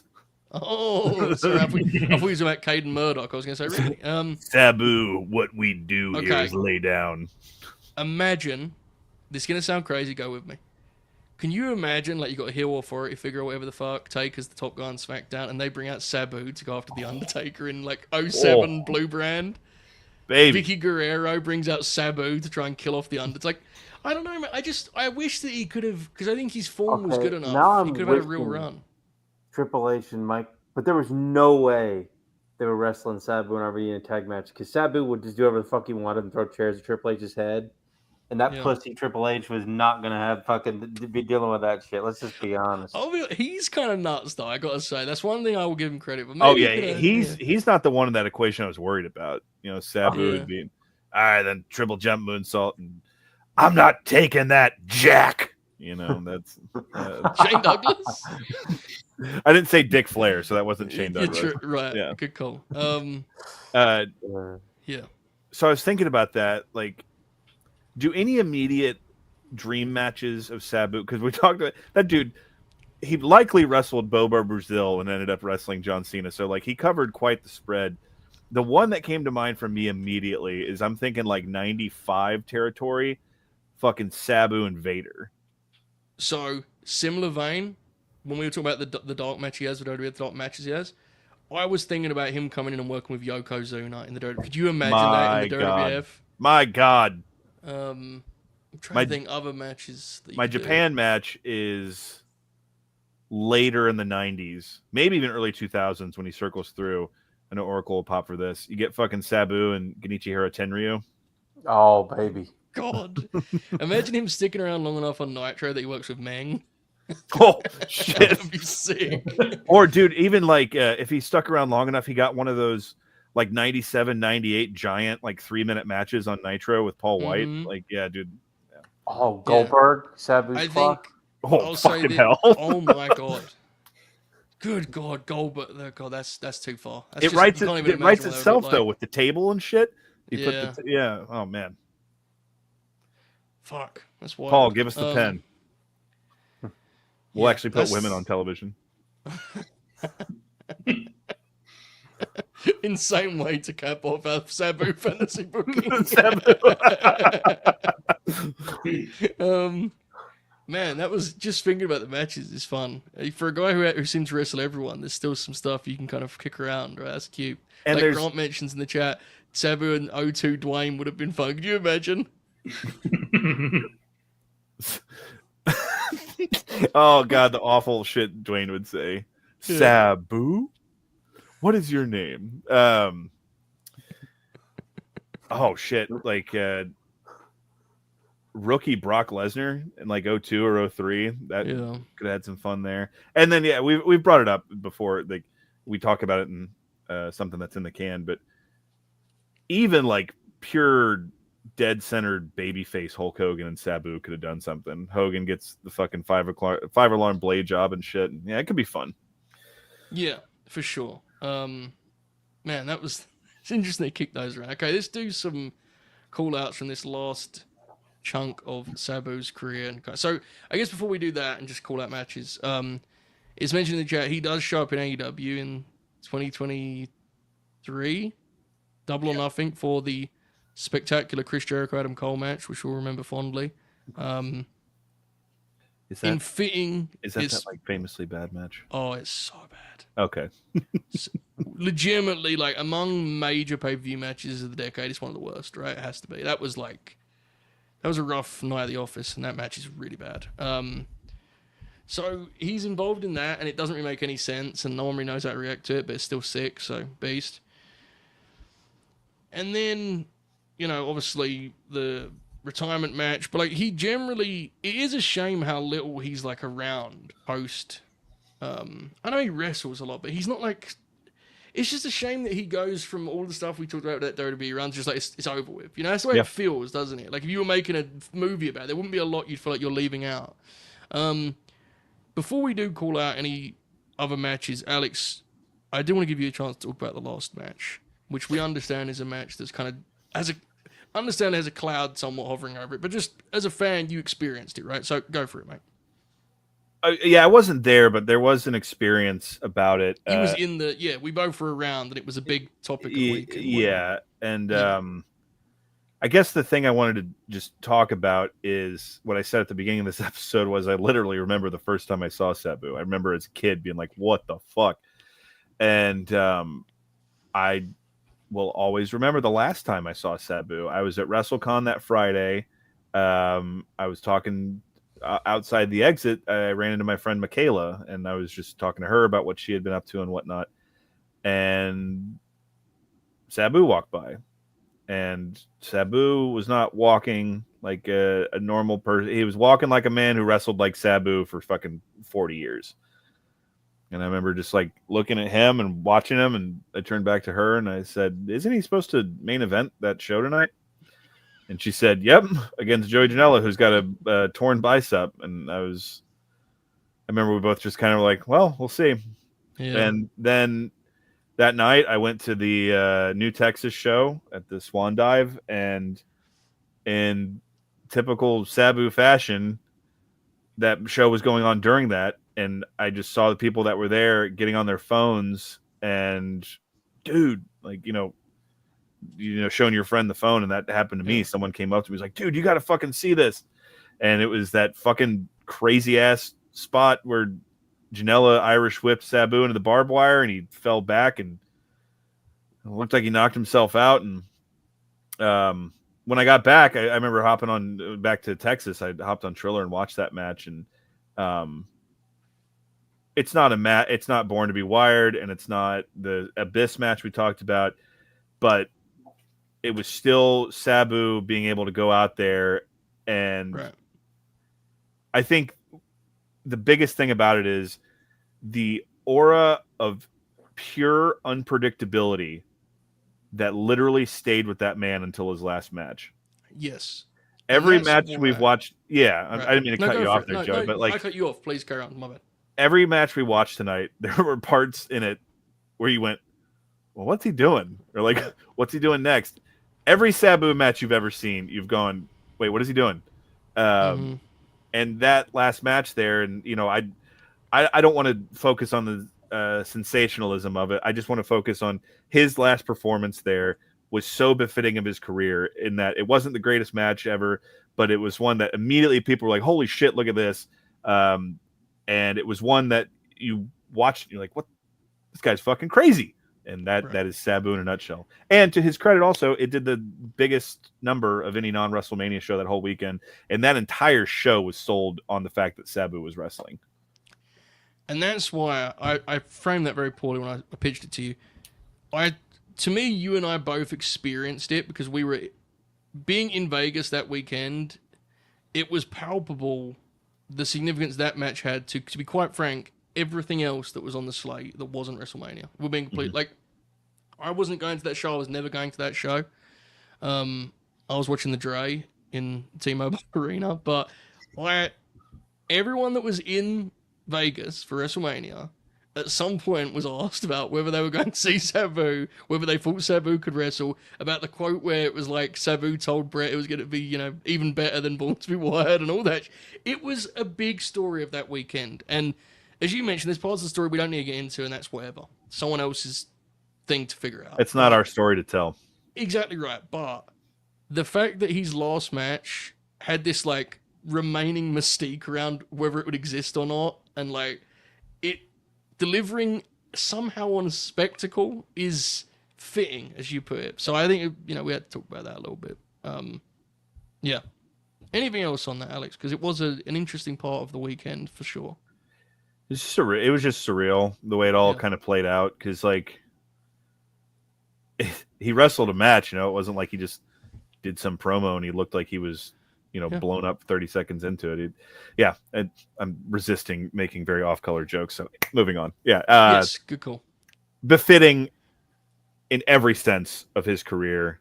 Don't know what's real. Don't know what's part of the show. Don't know what he's going to do next. And I kind of fucking thought it was cool that he wore a white suit to the ring. I thought that was pretty cool. Yeah. I'm with you. Yeah. All right. Let's call out some other matches for the last 20 years of Sabu's career, 20 plus.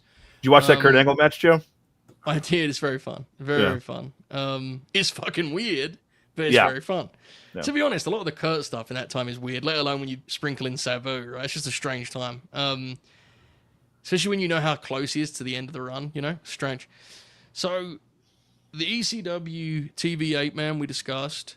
Yep. The Van Dam 2010 match we discussed. I do have to note, this is not a good match. And the last time I watched it, which is a while ago, I thought Sabu, his age finally showed. It caught up with him. Sabu and Rob Van Dam wrestled the Lucha Bros in 2018 TNA, 2019 TNA. Sure. And again, don't be aware what you're getting yourself into watching it, but it feels like a thing worth noting, right? Considering we've talked about him wrestling everyone.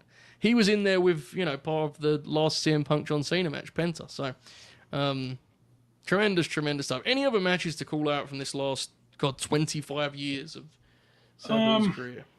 Right after Van Dam comes back from suspension, they have a ladder match to see who's going to face Kurt Angle that I remember being pretty good. Yep, and the Angle match we discussed, the Monsters Ball match, the Ray match we talked about. Or any other kind of hidden gems from this run come to mind? I don't really know, because I never really kept up much with Sabu after he left in 07. Doesn't seem like anyone did. It's strange. Yeah. He, obviously he was in the TNA deal, but I never really. I saw him live one time in Dallas, WrestleMania weekend, WrestleMania 32. He didn't wrestle; he just showed up, made an appearance, which is cool. Just to get to see him in person was cool. Mm-hmm. But I don't really have. I haven't seen a whole lot of Sabu post 2007. To be honest with you. He does. I haven't seen the matches, but I've heard the story. He does a couple shots for ICW in which he works in some form or fashion with Drew McIntyre or Drew Galloway at the time. And I believe the story is that in the first of those matches, Drew knocks Sabu out or something. And this is so godly. So remember, this is Drew coming off of a real run in WWE. Everyone knows Drew, right? At this point, it's 2015. And I guess after what happened, Sabu assumed Drew was just some greenhorn who didn't know what he was doing. And so so that match was Jack Jester and Sabu versus Drew Galloway and Grado, by the way. That was the match. It was a tag match. The following week they worked again. It was Jack Jester, Sabu, and Drew in a triple threat for the ICW strap. And apparently because Drew didn't hurt him in that match, Sabu was so impressed because he thought Drew was just some random indie outlaw guy rather than this premier WWE TV worker. So that was a cute thing that happened. Also, cool thing, novelty-wise, the match is not good at all, but the match isn't even really a part of it. It's more about Vince Russo because, of course, it is. 2010, Beer Money versus Van Dam and Sabu does exist. So hell yeah. Yeah, it's 5 minutes long and it's about everything but the match because, bro. I think that's everything. Sabu. Any matches to call out, Alex? I do want to just draw quick attention to myself, if I can. In the summer of 2006, I attended two of the WWE CW house shows, and both of them were headlined by Sabu. Joe, it's your show. You okay with me running down the cards for both of these real quick? Absolutely. I would love that. All right, July 17th, 2006, Austin, Texas. We open up with The Reject, Shannon Moore defeating C.W. Anderson.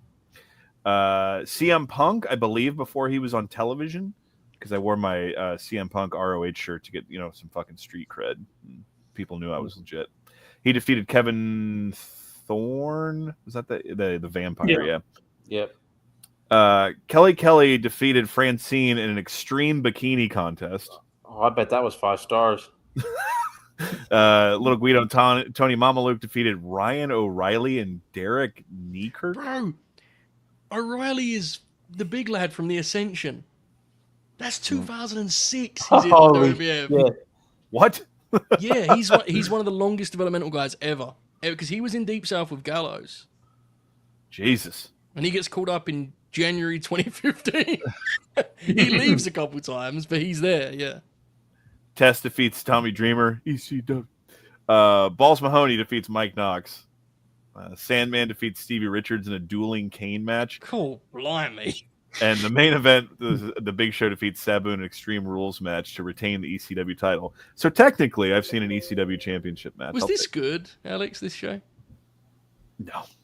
No. I remember how I was with a few of my friends, and seeing Punk was fucking cool. And seeing Sabu was cool. But more fascinating, this one I remember better. September 23rd, so it wasn't the summer, but this was in Tyler, Texas, at the Oil Palace.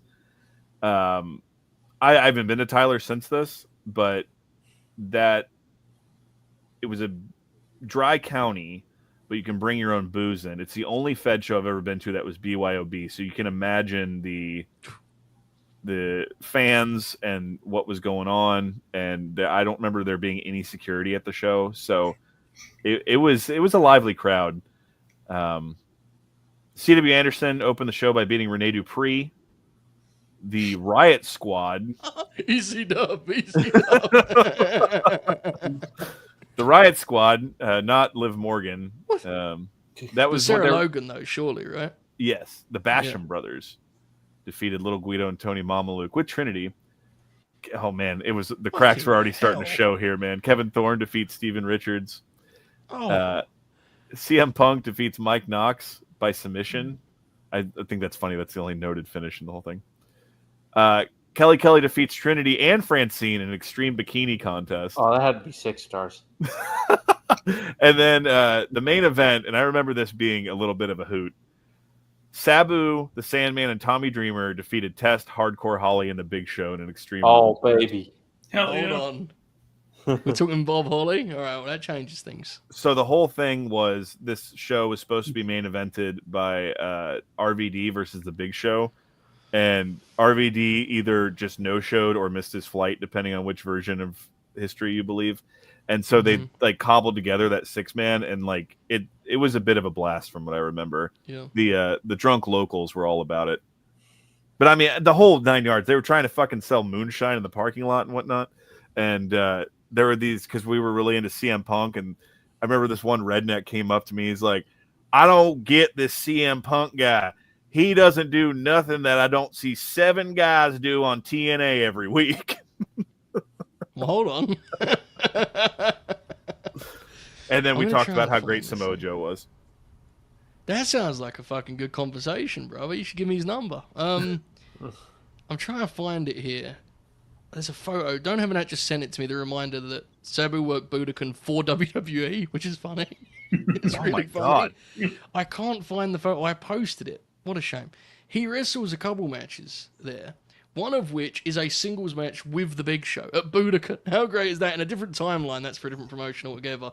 And he also, the following night, wrestles Johnny Nitro in an Extreme Rules match. I mean, to be honest, Big Show was not in the best state then, but I remember him and Sabu having just kind of like fun matches for what they were. I've also learned in typing Budokan into Sabu's cage match that in 2001, I want to repeat, 2001, Sabu wrestled Abdullah the Butcher for All Japan Pro Wrestling at Budokan. 2001, brother. Only 5 years removed, or outside, I should say, of working John Cena on pay-per-view. Wow. Just remarkable stuff. It really does. It feels, and this one was one I had a lot of my heart invested in. It really does feel like every time we do these, we come around to like, man, what an interesting, unique career. Like we like to use that word, but the places that Terry Brunk went and the people he worked. It's a resume that reads really unlike any other. I tend to agree. And with that in mind, let's put a bow on it. Final thoughts, Bobby. Anything you want to add when it comes to the story, the legacy of Sabu? Yeah, again, you hate to, like you said to start the show, you hate to say that, oh, he's unique or whatever, but like, look at the ground we covered here. Just, doing what he did and just kind of never changing wherever he went either was kind of the big thing. I mean, we joked about it, but to do this same thing and basically all 6 of these matches across all these different promotions on national TV or global TV or whatever, it's pretty cool. And, it is cool too that like he did one WrestleMania, it was in his hometown and they won. Like he didn't need that, but I mean, it's just another accolade. Yeah, I agree. It's something that probably didn't mean a thing to him, but as fans, it's nice. It's just nice. Yeah. I'm with you completely. Oracle, any final thoughts on Sabu? He's one of those wrestlers where he's not going to be like in like the top 10 all-time discussion in the ring or whatever. Same thing with star power or anything like that. But he's one of those handful of names in the history of modern wrestling where he's one of those guys that there's only going to be one Sabu, Yeah. There's never going to be anything like him again. Especially like looking at the landscape now, never again. Right. Yeah. Like when he came up in the early 90s in those magazines on the independents, internationally in Japan, the sort of mystique that he had, and the way that he wrestled, for good or for bad, how you would want to just watch a Sabu match if you've never seen it and go, oh, I could watch this.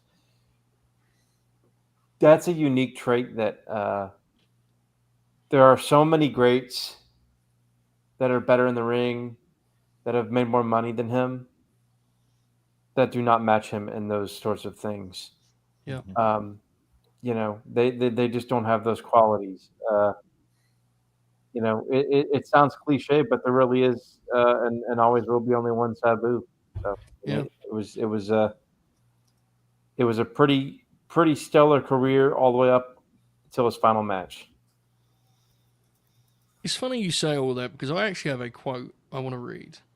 I thought this captured it very nicely. And this is from Pro Wrestling Only, and a gentleman who goes by the name of Dylan. I think it was Dylan Howard. Dylan. I don't know. He might be an asshole though. Be careful. Dylan Hublo. Nice. It seems to understand rest. This is what he said about Sabu when it was discussed whether Sabu was a top 100 guy. He said, this was around 10 years ago. Was thinking about him today because a match between him and Ken Shamrock from TNA came up in my YouTube recommendations. I watched it. Match wasn't any good, really, but the point is that I watched it because it seemed really novel and interesting in a way that was extremely attractive to me. It occurred to me that that's really the story of Sabu as a whole. I will watch Sabu work just about anyone because it seems interesting on paper. His mere presence in a match will rope me into watching it and being excited about it, even though I rarely think the match result is great. Isn't that the most perfect way to capture the whole thing? Like, we have all experienced exactly what he's describing there, this unknown Dylan fella. Mm-hmm. We have all seen a Sabu match in our YouTube recommendations and gone, hold up. Very seldom do you leave that video going, that was what I wanted it to be. But you also, even more rare, leave it going, I wish I didn't watch that. You never say that, in fact. No. That's perfect to me. I love that. So, right on the money, whoever that fellow is, Dylan Howard, whatever his name. Good luck to him. I hope he's doing good. Alex, any final thoughts on Sabu? I will say that for as much fun and the morbidity of our humor, because it has to be when you're interested in this, not beyond interested, when you have the near crippling obsession that people like we do with professional wrestling, you have to have one, tough skin, and two, a bit of a twisted sense of humor, and some of the jokes we make from time to time demonstrate that. I use that as a preface to say I was pretty surprised at how hard this hit me.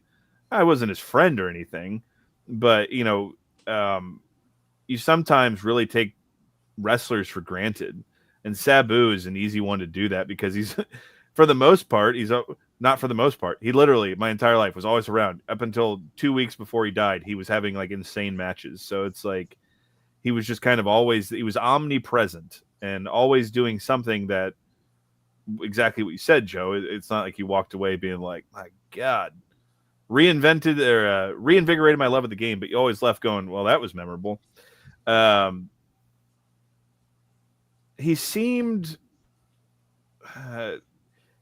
he also seemed like a bit of an honest guy. I'm not going to say he was like a great dude, but it seemed like his motivations for wanting to make money and provide for his family and stuff came from a place of purity, which I appreciate that too. I know a lot of it was want to take care of his mom as she got older and stuff. So that's worth calling out. As a wrestler, though, exists kind of in a, I'd say even more so than like Dynamite Kid. Like, wrestling existed, and then Sabu came along, and then there was wrestling after Sabu. And my favorite wrestler of all time is Bret Hart. And in Bret's book, he spends a lot of time repeatedly. He'll circle back to talking about Sabu and like what Sabu was doing and the influencing the table spot in the match he had with Diesel at Survivor Series 95. And, and that's a guy who never even crossed paths with them. And then you circle in, like, I loved RVD as a kid, and, all these other wrestlers that either he, one, influenced, or two, like, literally opened up doorways for. And you saw a lot of that with that 90s generation of guys that talked about working with Sabu and calling out that he gave them a lot. Like, I'm just saying, yeah, you can do whatever you want, which I find a sense of romance in that. When he wrestled John Cena, Cena gave him all he wanted. Like, I felt like that being like his showcase, that's kind of a really cool ending to it. So, vetting my thoughts in real time, Sabu was someone that once I saw him, I never forgot him. And to the last, literally the last time I saw him, memorable up until the very end. And a guy that I think, unfortunately, just with the nature of the beast, was during his active career and during his lifetime, was never truly going to get the recognition or success or monetary satisfaction that he deserved.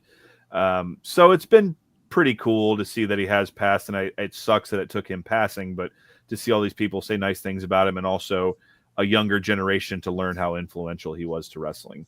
And again, I want to stress, it sucks that he had to die for that to happen, but yes. And we need to change that. Like, genuinely, that's something that I think any of us with a platform is like, that is something that's far too normal and we're far too comfortable with. And in life in general, but in wrestling, I think it's a real problem, right? Like, it's nice to have the conversations before, but I'm agree with you. I'm glad it happened regardless. Yeah, 100%. And the final thing I'll say is that any wrestler, my old ass, and as jaded as a wrestling fan as I am, for him to have always put a shred of doubt in my heart every time he wrestled as to that was supposed to happen or wasn't that, that's the fucking magic. That is what the most elite are still capable of doing. Yes, sir. Beautifully said. And also, final note, made for a hell of a zombie sailor figure. Look at that beauty. Oh, beautiful. Look at that, dude. Amazing. There's a reason WWE made 18 figures of him that one year he worked there. No shit, man. Dude look fucking cool. All right, boys, let's look ahead here. We're in July, but the July Grappler. Now, this is a couple of interesting ones here. There's one that I'm going to fight for, but we'll get to that later. Okay, we have 4 singles wrestlers. No, you don't fight for Triple H. You know, I mean, No. I know he's a favorite of yours, but I know it's what we do. I just want to watch those Shawn matches. Fuck you. I'll quit. Barry Windham. Barry Windham's on the board. Shinya Hashimoto on the board. The Messiah of the Backbreaker, Roderick Strong, who I'm not fighting for. I want to be clear, but I'm just saying he's on the board. That's what I'm saying. We have 2 tag team picks because we haven't done a tag episode for a while. We have July is the birthday of Robert Gibson, so we have the Rock and Roll Express. Oh, baby. Which those acts could be. I mean, wow, that'd be fun. It is also Scott Steiner's birthday month, so we also have the Steiner brothers. Oh, baby. The one challenge of the Steiner brothers is, I believe, Riley in our chat, he crunched the numbers, is they've appeared the most of any wrestlers ever that haven't had their own episodes, the Steiners, which is wild. And the final candidate, which is the one I'm fighting for, because I believe it's time for Bobby to have his day in the sun. The gold standard, the current AEW World Tag Team Champion, Shelton Benjamin, is on the board. And I think, considering all the different routes we've taken here, it feels like Bobby's time, boys. That's all I'm saying. Bob, I'm going to get you first. I don't think I need to ask on this occasion. Ain't no stopping us now, right, Bob? What do you think, Shelton? Yeah, I think we have to go with Shelton. I think we have to do this for Bobby, boys. I'm feeling good about this. I'm not a big Shelton guy. I'm just being real. I think this is the right thing to do. Alex, do you agree? Oh, yeah. Again, this episode was a lot of me, so I'm not going to fight giving any one of y'all a moment in the sun with this. It's time for a Bob O'Neill vehicle. Oracle, what do you reckon?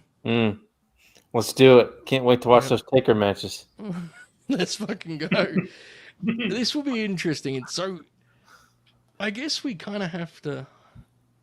What the fuck are we going to do here, act-wise? I guess you go to like a Hurt Business act, right? Yeah. So you go to like WWE... Were any of the Kings of Wrestling matches really good? They're very long. Okay.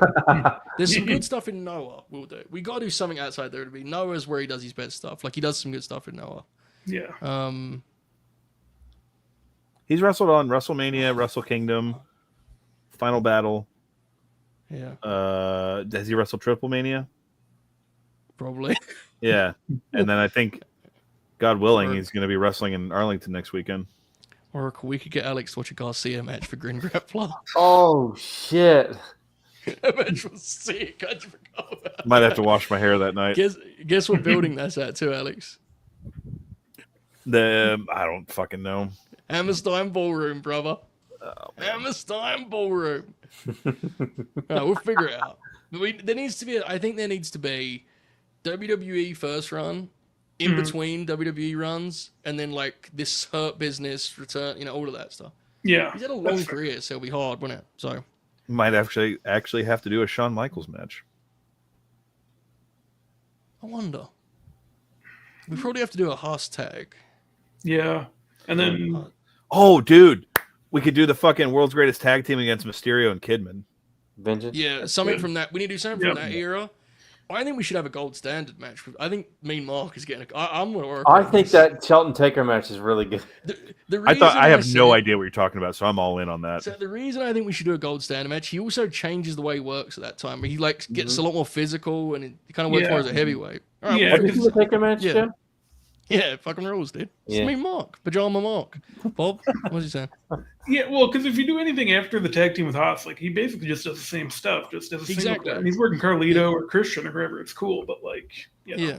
And the Shawn match the finish is great. Like, what is it's just. Yeah, I think we do World's Greatest Tag Team, Gold Standard.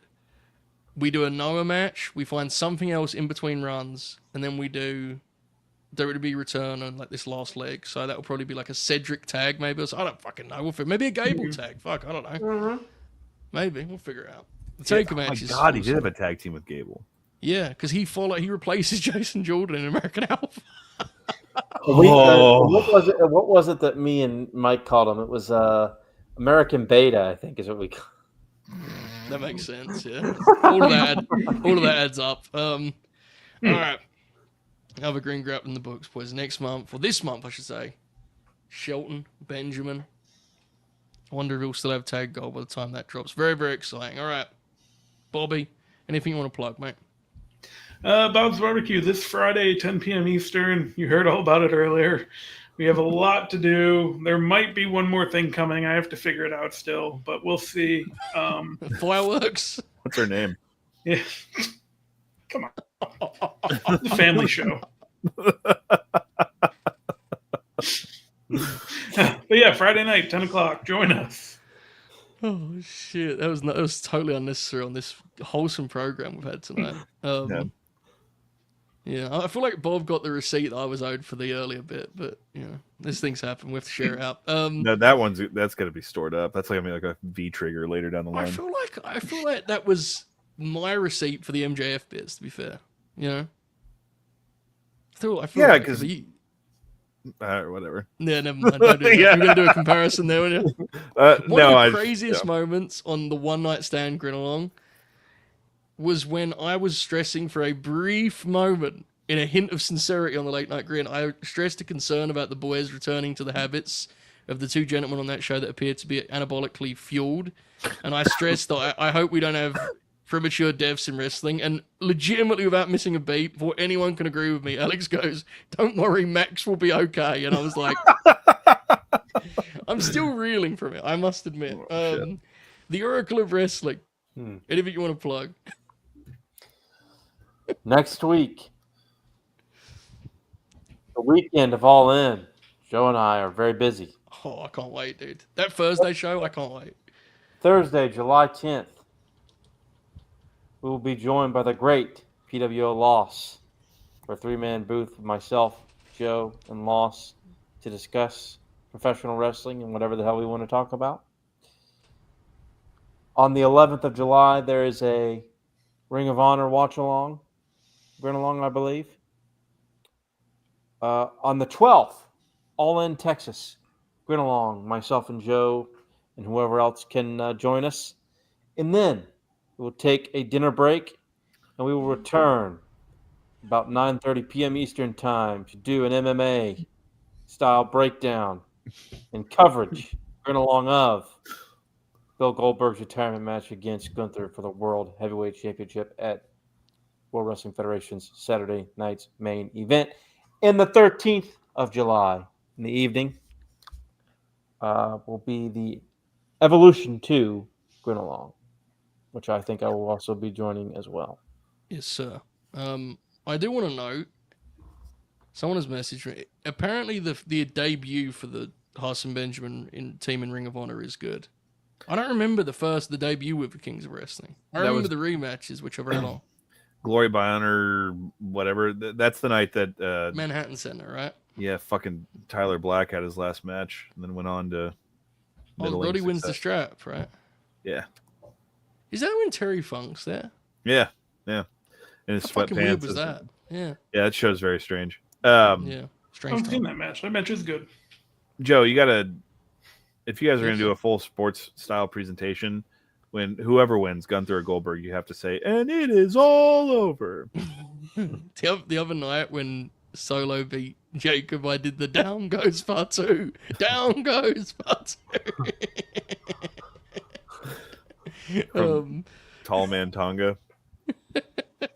All right, Alex, tell the people about the Contrarians before we go for it. We are thecontrarians.com at Contrarian Prime across social media.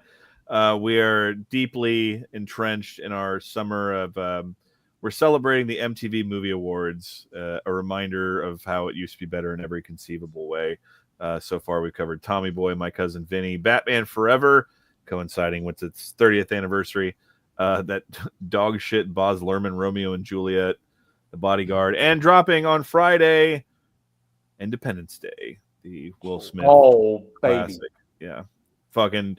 That is a movie. That's, I think, at some point in that episode, I say this is why we make movies, is something like that. So, yeah. So a lot going on. Also, we're starting a new series, kind of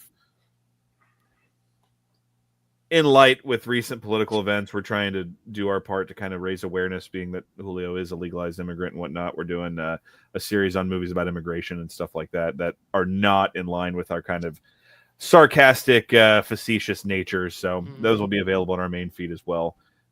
So check those out. Support good causes. Be a good person, and go watch our 2005 draft and tell the comments that I'm right, because I usually am. There you go. We're going to be running it back with the draft soon. I've got to put the lineup together for that. But I have mentioned it will be Monday Night Wars, so that should be fun. And tune into Bob's Barbecue on Friday also. And, God, it's going to be a party. It's going to be out of hand. I mean, this is what Bob said earlier. Yeah. Are y'all doing a Grin along of All In? We are, yes. Okay, so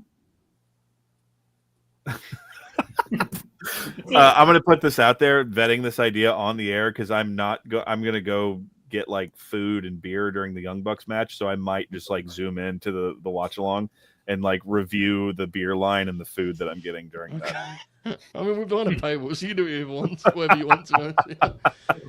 Oh dear! All right, tremendous stuff. Support the Contrarians, folks.